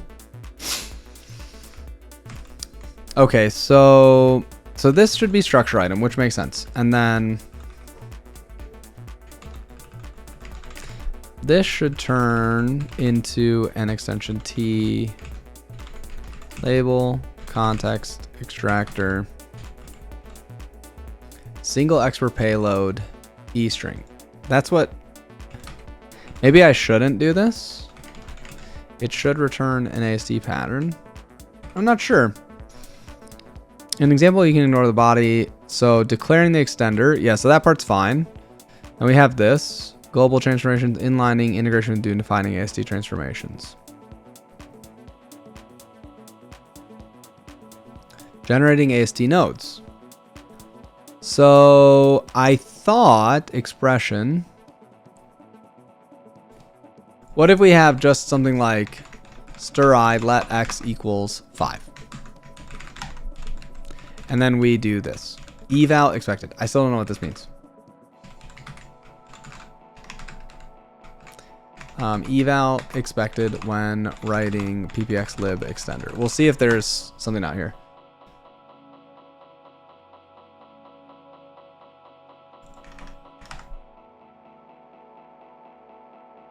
Okay. You can make code that tells me if decimal number is odd and even. What? Eval expected.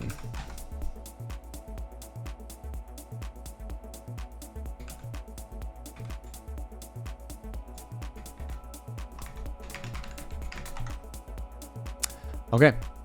I don't know. I'm not sure what that's supposed to be. I don't know what that even's supposed to mean then. What does it mean, chat? Oh, maybe it's this. Maybe this. Stir I isn't in the right spot. Okay, well, that's cool that you can see what that expands out to.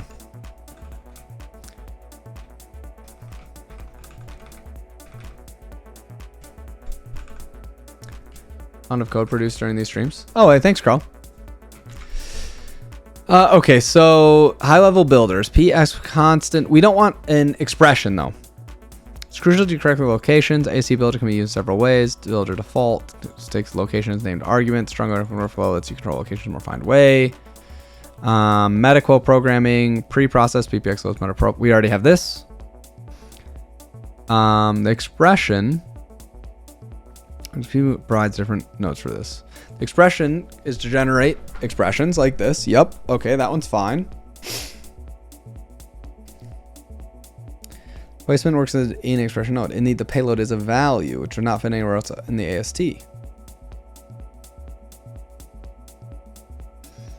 Consider now. Also note these need to be there for the payload to process the right kind of node.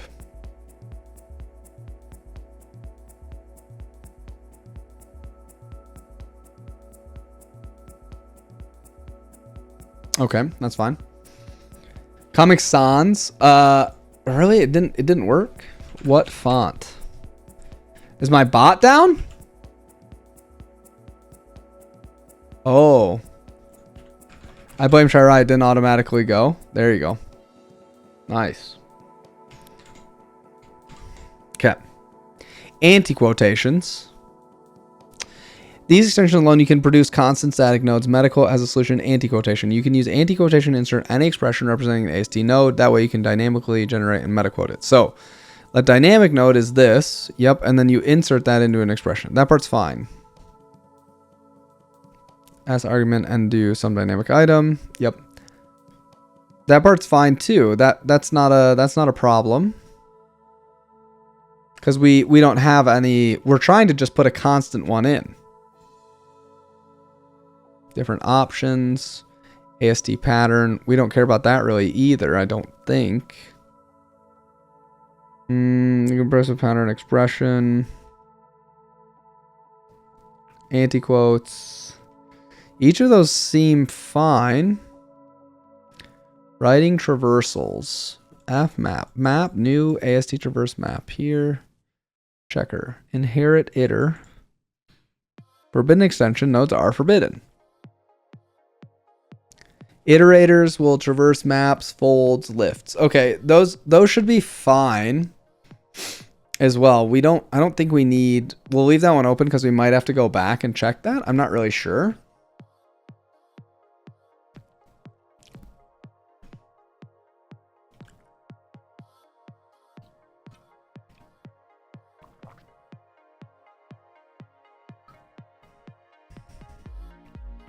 Handling errors.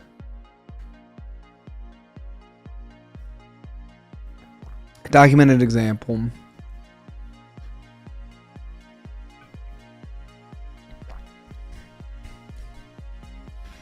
But this is a deriver, not an extender.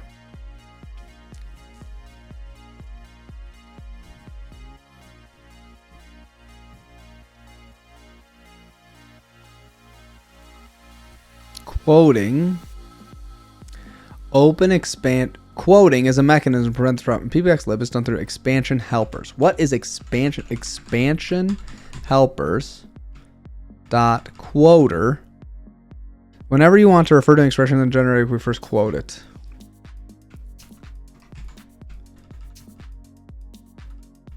Oh, interesting.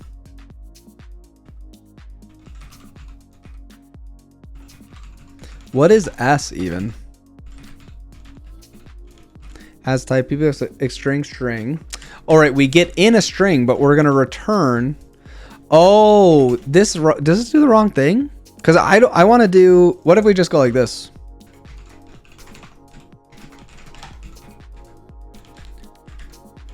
I don't get it. What am I supposed to do? This is the wrong context, it seems like to me. Let's go. We'll do some more searching again. Screenshot that error. Weird that the token didn't refresh. Oh yeah. What you doing, Navy? Or maybe it was just in the middle, Shirai, and I had like a race condition or something.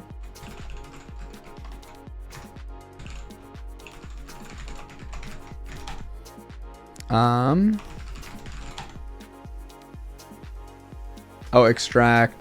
Oops.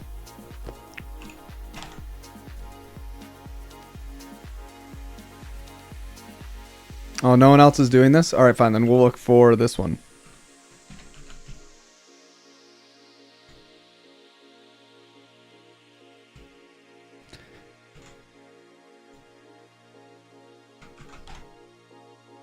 We'll see what else people are writing. PPX tracing.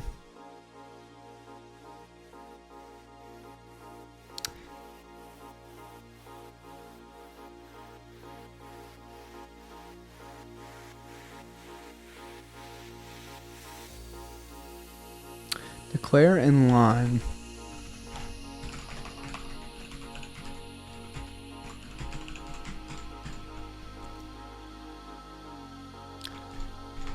Declare.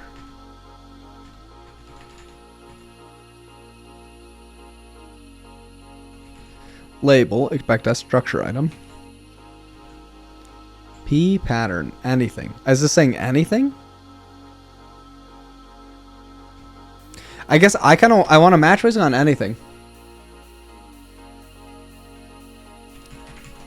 What you're doing, we're trying to figure out how we can write basically super macro special things.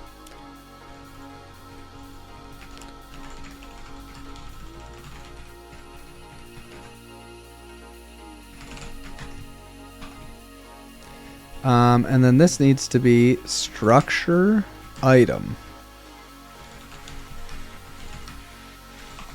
Checking out PPX lat is implemented. It should be simple transformer. Yeah, we can do that. You don't happen to have a link, do you? P, what is this P coming from here? PPX lib probably. AST. Yeah, if you've got one, then that's good. Builder dot default P dot.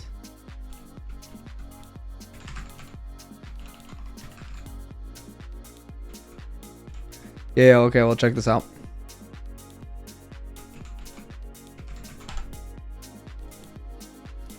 Locality, extension kind. Next, full name.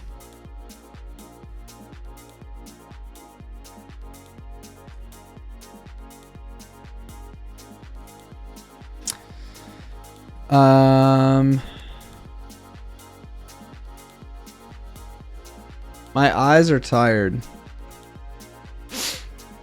What does this one even do? PPX let what? I don't even know what this does.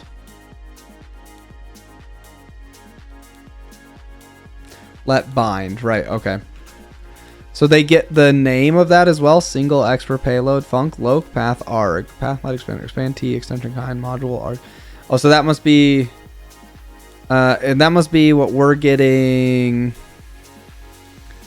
Extension module list struct include list cat map.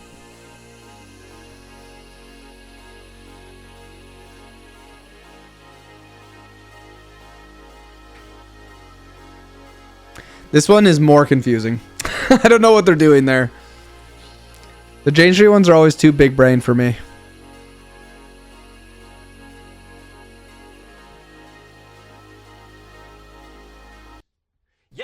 Skill issue. Thank you. Finally, Antonio. Here you go, Antonio. I'm ready. I want to write this, but I can't figure out how to get this to work. I'm trying to write an expander. Right now, I was just trying to make it say anything inside of here. I guess we could try and do, if we say expression here. What's the error? We'll try and go back and let's see.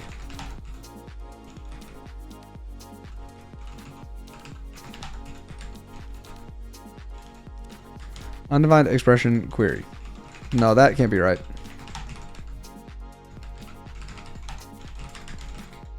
I have query right here. Oh, it must not match. I want to put query right here.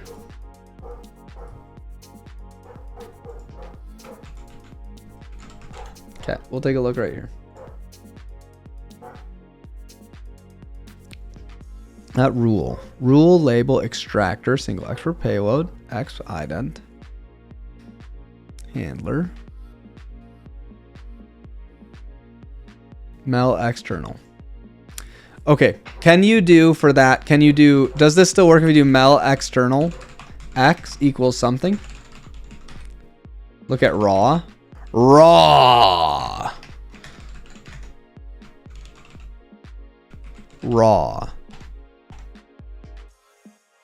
Okay. What does raw look like? How does it actually work? Mel.raw. Yeah, that one would be good. Let raw. Okay, yep, that's the one that's what I want to do. That's what I want to do. Nice.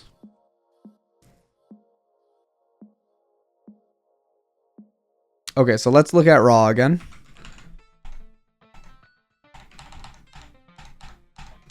Rule mel.raw and rule. Did you also look at wrapper? I haven't. I just started this like 10 minutes ago and I was trying to figure out why. Well, I was exploring my options. Because one thing, you can try 11 times SQL. Hey, thank you. We are trying to write some good stuff with queries. I really wanted to be able to do this, Antonio. You know, with like select, star from user or something like this. But I forgot that this has to be like real OCaml inside here, which is a shame. I mean, it's good, but it's a shame. Yeah. I mean, it doesn't have to be a string. Right, yeah. I know. I remember from looking at what wrapper did and stuff like that.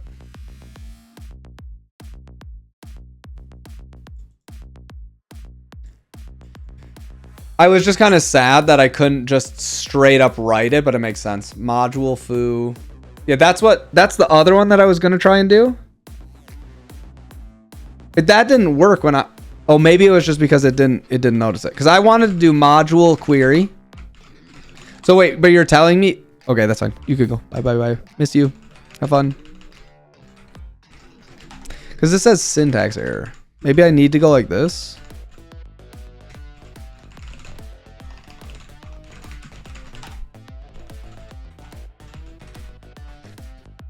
Interesting. Have you ever used bundling while using Git? If you use it, same goes for chat. Use what? I don't know what you're asking. Well, this is really the one that I want to do. I don't want it to be an expression. Let's try doing this. This should be structure item, I think. And then this should be stir I module something equals struct type t equals int end.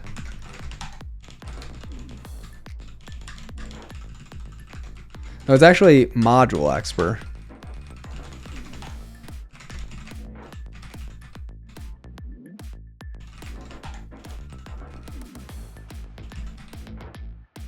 But there's no PPX expander for it.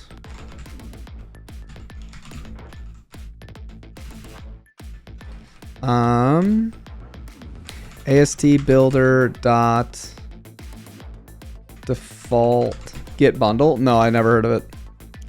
Module p stir module location Module binding structure item. It's color buddy extensions.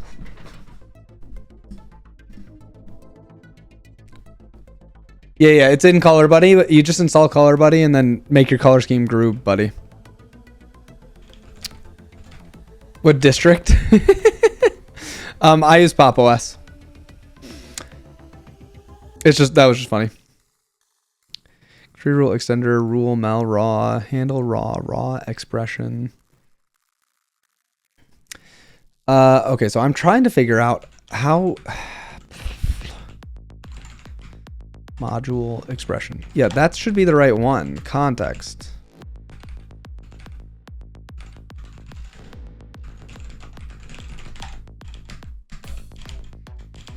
Great. Okay, so we failed with this. Awesome. This is an extension. Is there like there doesn't happen to be extension point loc, code path, input name, tool name with loc path make.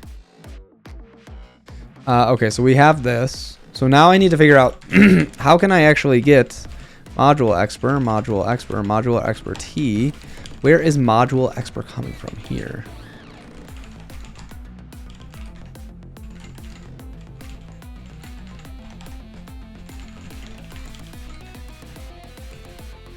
AST builder, module expert. This part I wish worked. Have you tried rewriting this in OCaml? That's interestingly enough.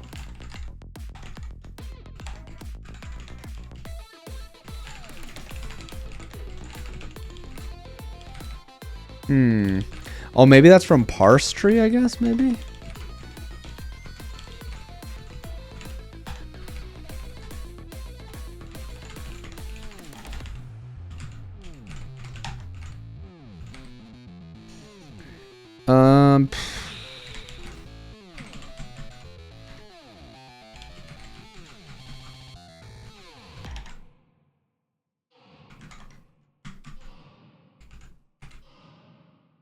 Module expert, lang, OCaml.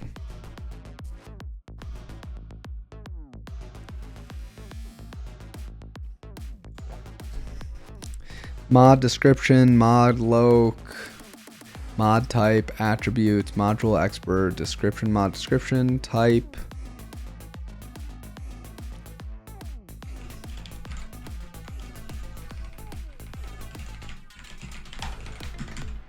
This is expecting it to return ppxlib import module expression. Type unit is not compatible with module expert. Well, that makes sense. That makes sense. I mean, I feel like what I want to do is module expression. So that's where I'm confused. That's where I'm a bit confused, chat. M is an expression point used to anti-quote values of type module expression. They must just not have one. They must just not have a meta quote for it, I guess. ppxlib meta quote OCaml. Something's not equal, it must be the opposite of equal. Fair enough.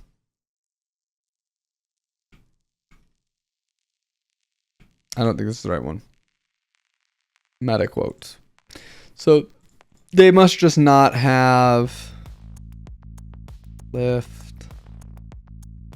Add quoted attributes.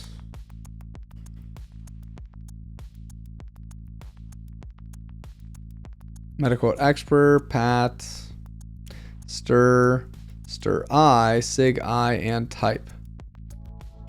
Huh.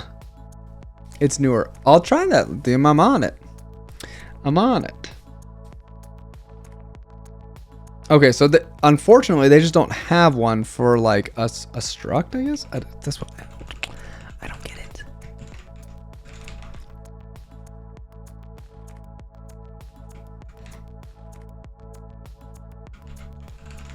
So we need to just build. We just need to build one. Maybe can we do module structure?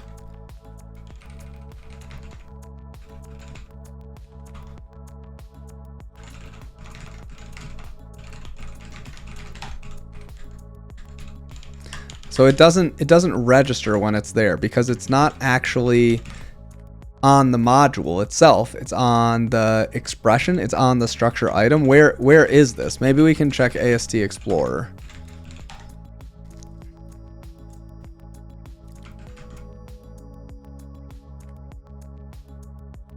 Structure item, pster module binding.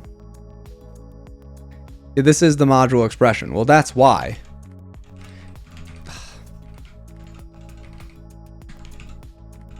It's annoying. Module expert. Fail with. See you, Crow. Okay, so that's where we are. So we need to just build a module expression. AST builder dot default dot module pster module location module binding structure item.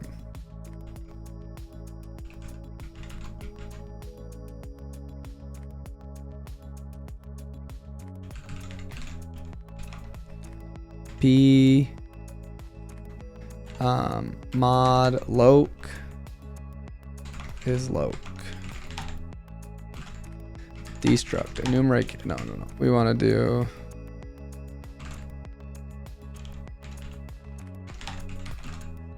destruct pmod here. Okay, so we can do this, I think, and this should be loc pmod desk. Pmod desk is pmod structure of structure. Pmod extension, pmod ident, pmod functor, pmod apply. Should be structure here, and structure item list. So I think this can be stir I struct end. Oh, we can't do that. I have actually no idea how that would work. And I think this one can also be list though. Pmod desk of structure. Pmod structure. Okay, pmod structure is of a structure here. Multiple definition of get mod user ID. Ah, 2. Okay. Nice. Dune describe. Can I just do this on wash? Get user ID by ID 2. Hey, chat. No way.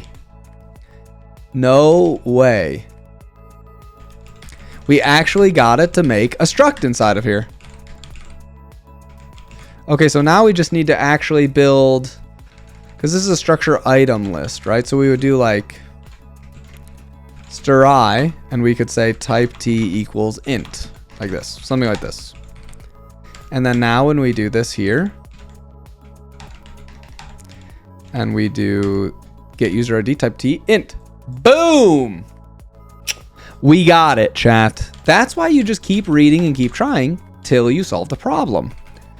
Could we really not do this though? This part is such a shame.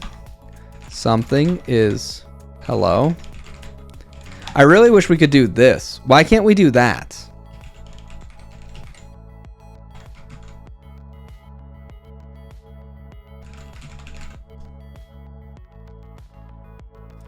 That part's such a bummer.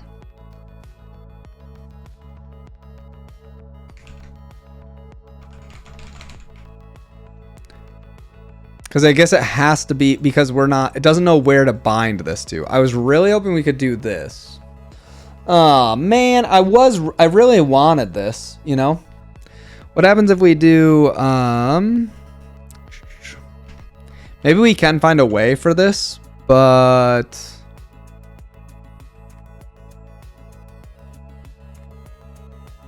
this way is still good. It just doesn't look quite as good. I really like having the query here.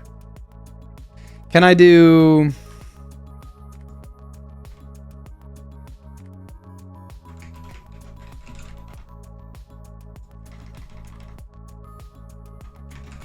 I don't think this will work either, right? Because it doesn't know what to do.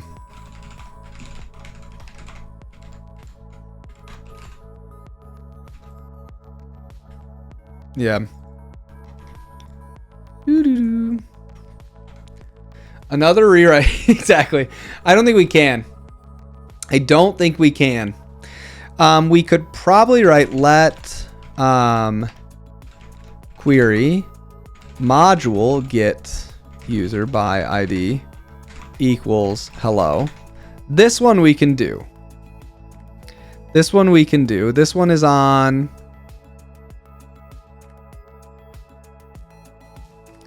Yeah, it should be on. It should be on right now. Yep. Should be running. Oh, I gotta go soon. It's 5 o'clock already? Oh my goodness. So this, what can we actually write? Let module X is let module X in struct and in module X, right? Or this one doesn't take parentheses.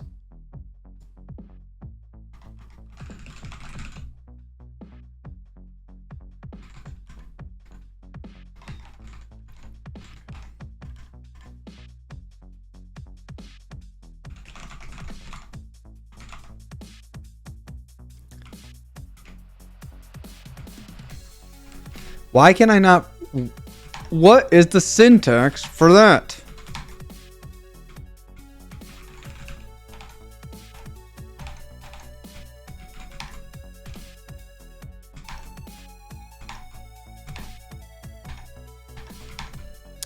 First class modules. That's where we're at right now, right? Let blank is this. Let module device equals. Oh, do I need to say val?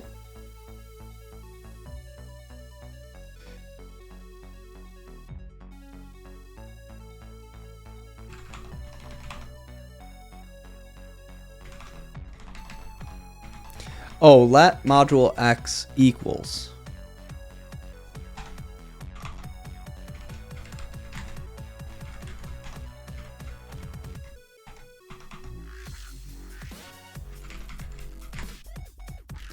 There we go. Oh, that's what I need. I just need to write this. Okay.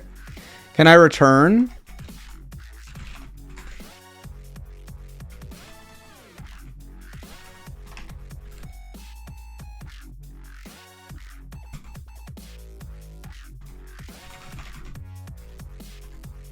Oh, in.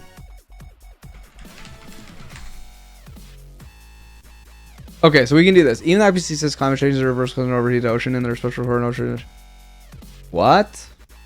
Hello? Do we have climate change bots in the chat? So we also want to try let percent query module test is this.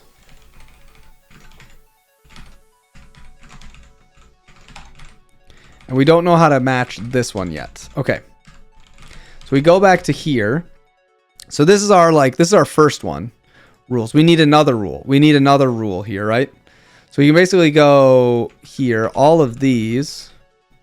You go inside of here and do this. In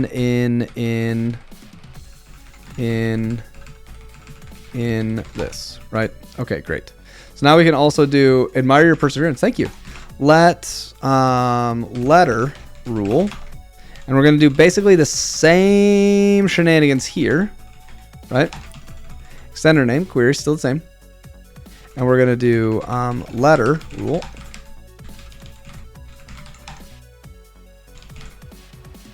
Please try to register conflicting transformation.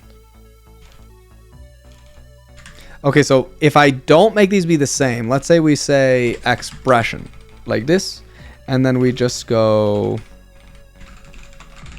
oops.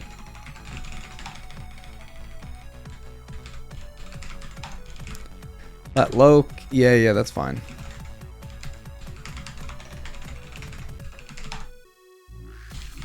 Sweet. Okay, so then we're with query, let module test, blah, blah, blah. We just didn't do anything with it. Awesome. Excellent. Hey, thanks, Lithium. Now you compliment EBN. Now we kind of are like, oh, can he really be trusted? You know, can he really be trusted?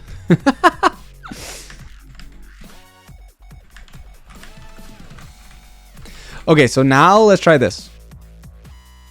We're not gonna get an expression. That's not actually what we want. We want, this is still a let though.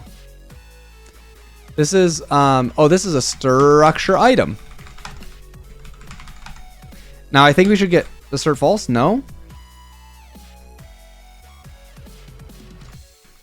Where does it say that it matches here? Let percent query here. This is saying value binding. Oh, on a value binding. Okay. Value binding, is that one of the options? Class type field, core type, class expression, class type, module type, signature item. No, I don't think so. Pattern. Class type field, structure item, expression. I would have thought that this would be a structure item. Oh, but this is no longer this payload anymore. What is it supposed to return? AST pattern, payload, label, Emacs wizard, true. True, let in OCaml meaning a mutable variable. No, they're immutable. But you can overwrite the name again if you want. You can have shadowing. Basically everything is immutable. You gotta jump through some hoops to get to mutability. So anything you write normally is going to be immutable. You'll know when you're doing something else. Dune build at check. What? Query eval expected. Okay, great. So that's where we have this problem. We are not catching, I think, this AST pattern section here. It's not a single payload anymore. Single, because we have a whole structure item. Structure item. Structure. Isn't there a way for us to with ppxlib? I want to do basically a matching. I want to do a match. AST meta quote for matching. Meta quote for patterns. Less general, allows you to write it in a more structured way. This expects it to match here pat with pat type stir I. Match on structure item and signature item. Stir and sig can match on structure and signatures.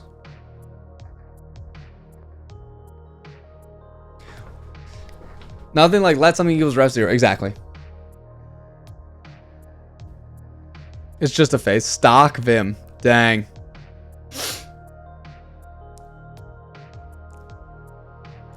So this is the problem. This is definitely where it's wrong right now, because this is not a single expression payload, so we won't match here. So that's why we're not matching. That is if we were a structure, right? What is extractor supposed to return? It's supposed to return something that takes a payload and a label, or takes a label, returns a payload.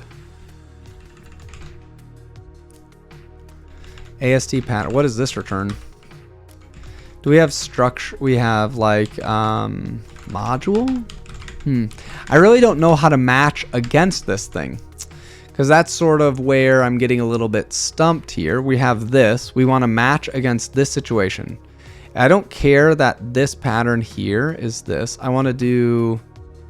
Oh, right. So I want to say that this should be hello. This is what I want to match against. So we have a structure item. We want to match against this expression, which that is still... That is still...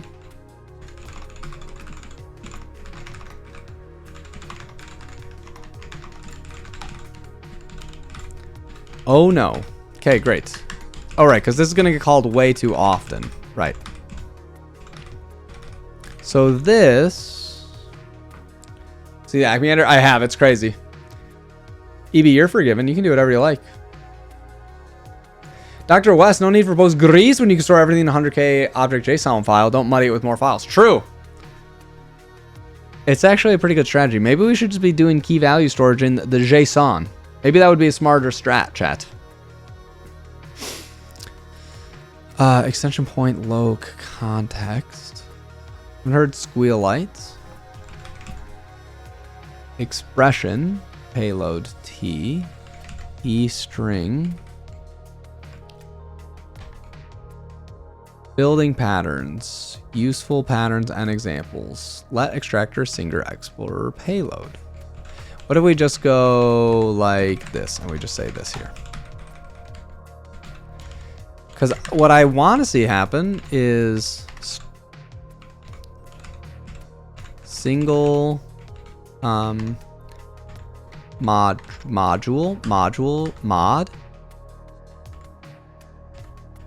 binding.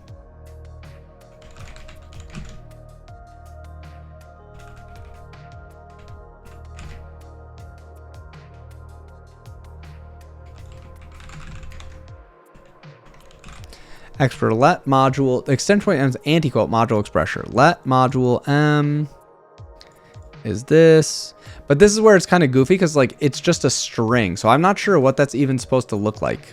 Man, chat. I thought I was close here with p-stir value. I mean, we have this version, but I would really like this version still. I was okay with Kyler so fast because it's awesome. So right here. This is the expression, and we get a px constant that should be a string. So I don't, but that's not where the query part is. That's the thing. So we're here. We need to, our context for this is pster extension.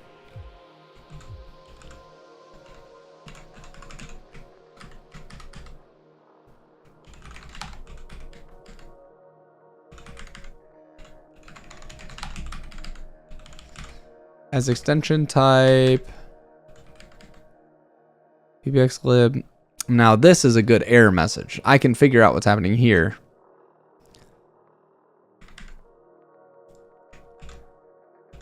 Oh, this is extension and this is structure item.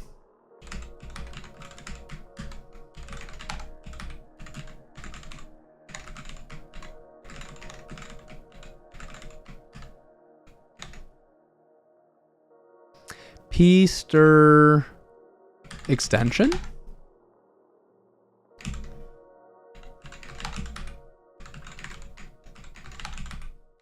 This expression has type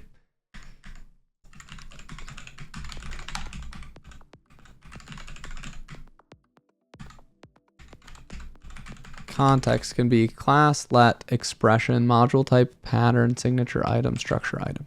It definitely should be structure item, but then I'm not sure how to get to from the structure item to the extension. AST pattern let, is there like a let op? pxlet maybe. pxlet. Maybe we should see if we can find one with that. pxlet. Lang ocaml. Loc rec bindings E. This could be it. That could be it. pp let expander. Ooh, wait, maybe we should just be looking at this. Let's go to real world ocaml. Let's go to here. Is there a way to search this site again? Where's ppxlib? Extension attributes, extension nodes, extension.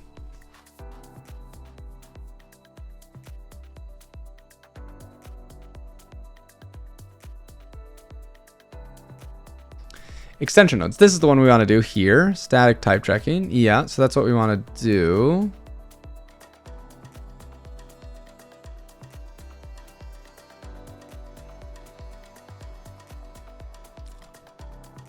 So where are the extension attributes? Okay.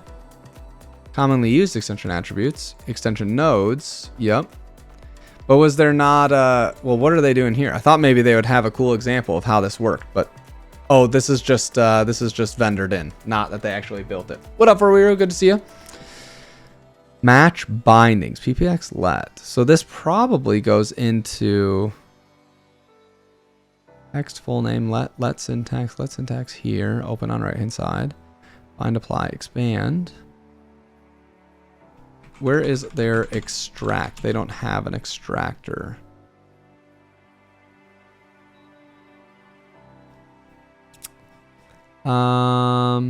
Expand case number. Well, either way, maybe we can get this to work. ppx let says it needs 1, 2, 3. 1, 2, 3. All right.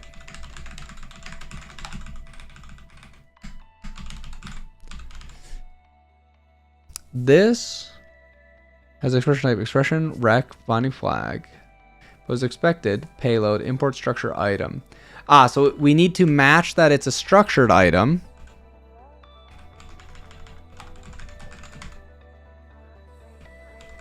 Oh, that still doesn't work either. Still doing that funny RTFM. PX let. But how do we get, I wonder, how do we get from a structure item to general presentation? We need to do something like stir I.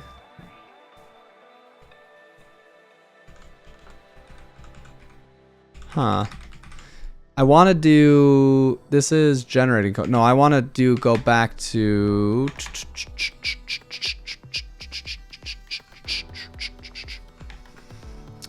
I want to go here, ASD pattern. All right, we'll go back a little bit and see what we can do here. Destruction, construction, and destruction. That makes sense.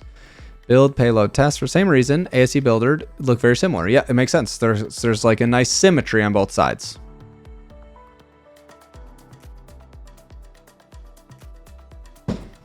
Let build payload test. Module be ASD builder make loc.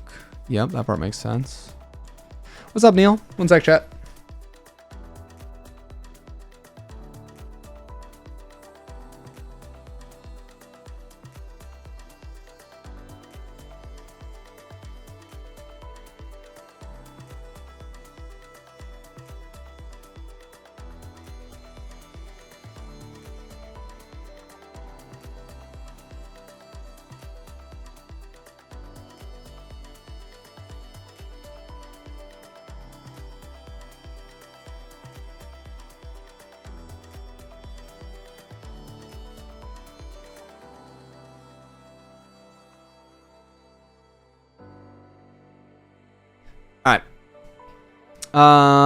Open ASD pattern, pstir value, non-recursive value binding. Oh. Well, that's basically what we want to do. I think that's pretty similar to what we want to do. So let's do let open ASD pattern here in this. And then what are we gonna, we're gonna say we want to do something like pstir. That makes sense. We're doing a structure item. I don't know if, I think it's pstir. This probably is structure. Is there a structure item? Pstir I? Is there pstir item? Maybe it's pstir.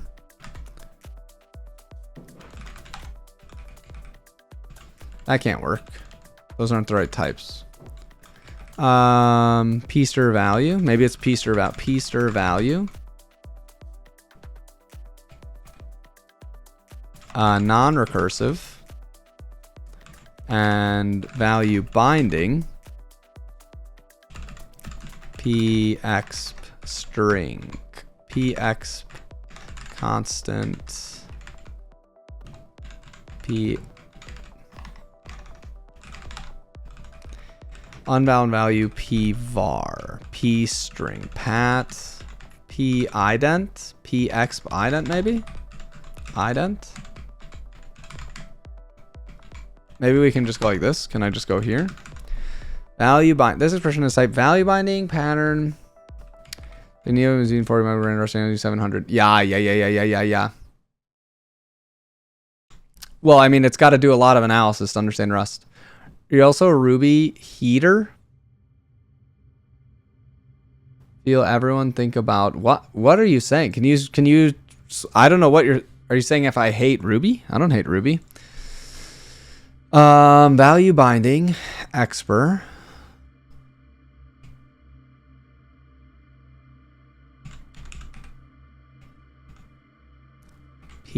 P-stir of this, I guess probably that makes sense.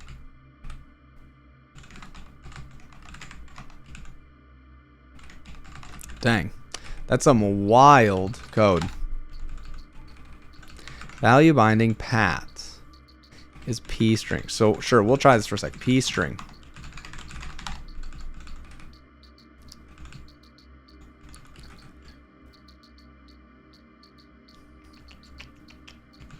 Expert. Okay. Oh, let's just do this.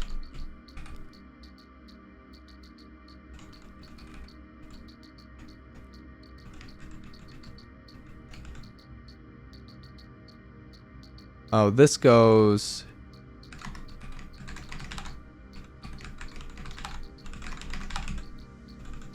Okay. Oh, no way. Constant expected. Oh, let's go.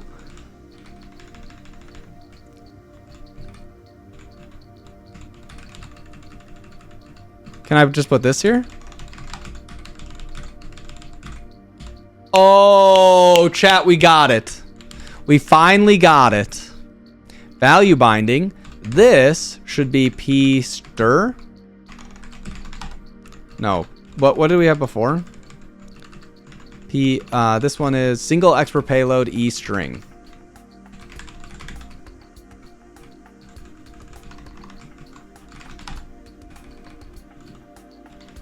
Oh.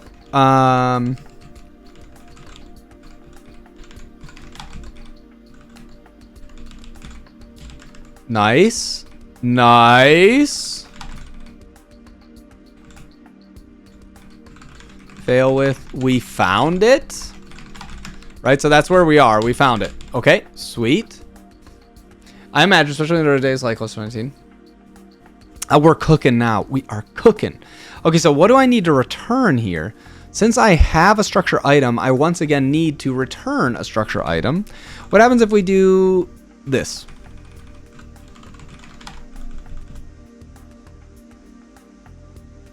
This? Oh, not this.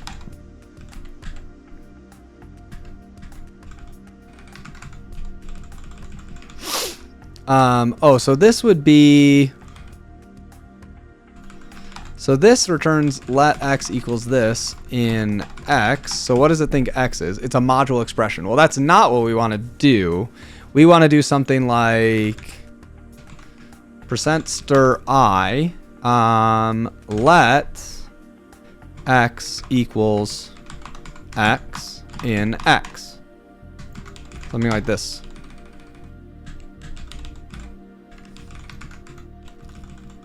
Oh, I need to. Is it not %m? How did I destruct this? Anti-quotes. For the extension e, expr, stir I, e, m. Where was the m? Oh.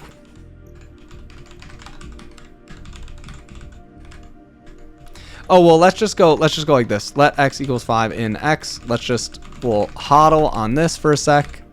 So this is just not the right type. I thought since this returns a structure item, this should return a structure as well. This type has structure item. When expression is expected, type import structure item. Structure item, import pattern, blah, blah, blah. But expression is type, import pattern, string. Oh, oh, we need something to put in between. We need to put something in between here. Oh, because this is like the whole. This is like the whole let itself. I'm not sure. I don't really get it on this one. Let's try and just do let x equals this, right? So we'll just do this for a sec to try and sort this out. I think I must have something wrong in my query here. Expr e string. This returns pattern label a. Do we need to return two things? I don't get that. does this need to be pattern and label? Oh my goodness, because we're returning two things. Here's our pattern and here's our label.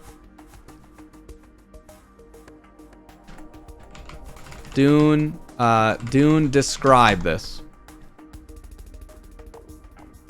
Let x equals 5 in x. Let's go. That's what we just typed, chat. So now we would have, okay, Pat. So can I just go? Can I just go? What's my anti-quote here for an identifier? How do I get back to an identifier? I don't know. Anti-quote value of structure item. I guess probably just an X, right? Can I just do expr pat?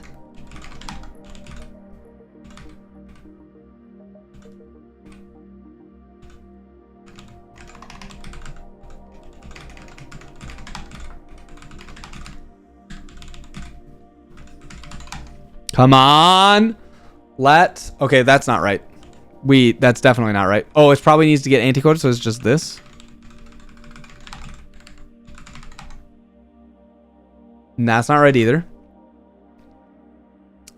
Expr 1e, some expr pattern. So expression, pattern. Oh, maybe it's a pattern. Oops.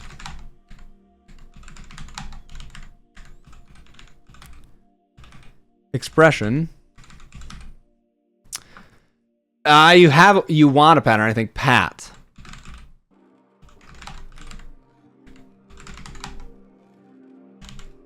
But why is it doing this? That's not right. That's not right at all. Scholarship on the site is so bad I almost couldn't read it. Yeah, I mean, I have it on not real. Oh, nice. That's better, I guess. I don't know. It's weird that it didn't do that. Okay, I gotta be done in like 2 minutes. Expr.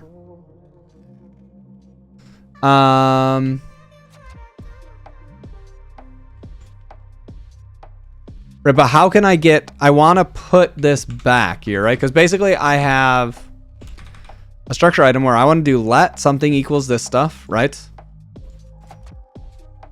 Because this is what I need to return. But how can I get back to... Oh, maybe I just need to do pat. Let x is 5. Oh, let's go. So if I do this module test, modules are not allowed in this pattern. Oh, really?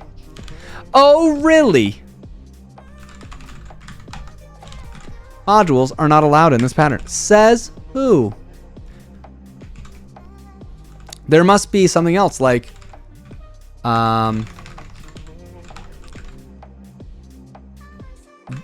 module binding. Boom! Let's go. Let module binding. This takes a name, and a module.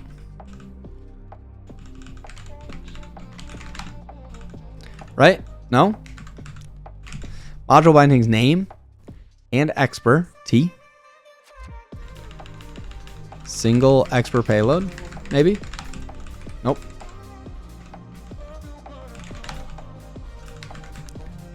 There's module binding heap is like value binding list. Oh, does value binding... Okay, value binding has to have a pattern. But that must be that I can't get a...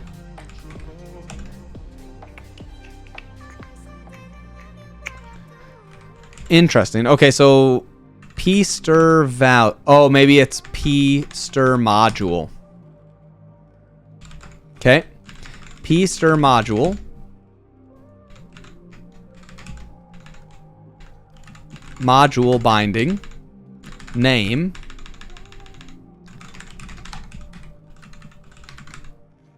This has to be... Module binding has to take some module expression.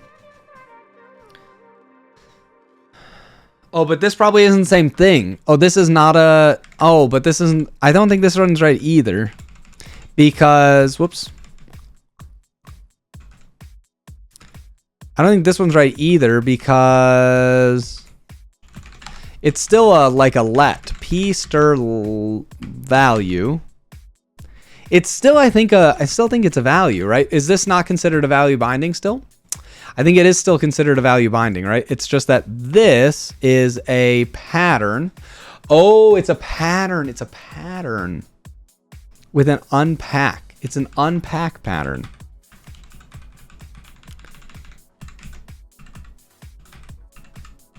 Piece or value. You ready? Okay. All right. I got to go, chat. I'll see you guys later. Wow. Hey. Fancy meeting you here at the end of the video. Just go ahead. Give it a smash. You know. Wow, the like button. You can make fun of me in the comments for that one. I don't even care because you made it to the end of this video. Thanks, everybody. See ya.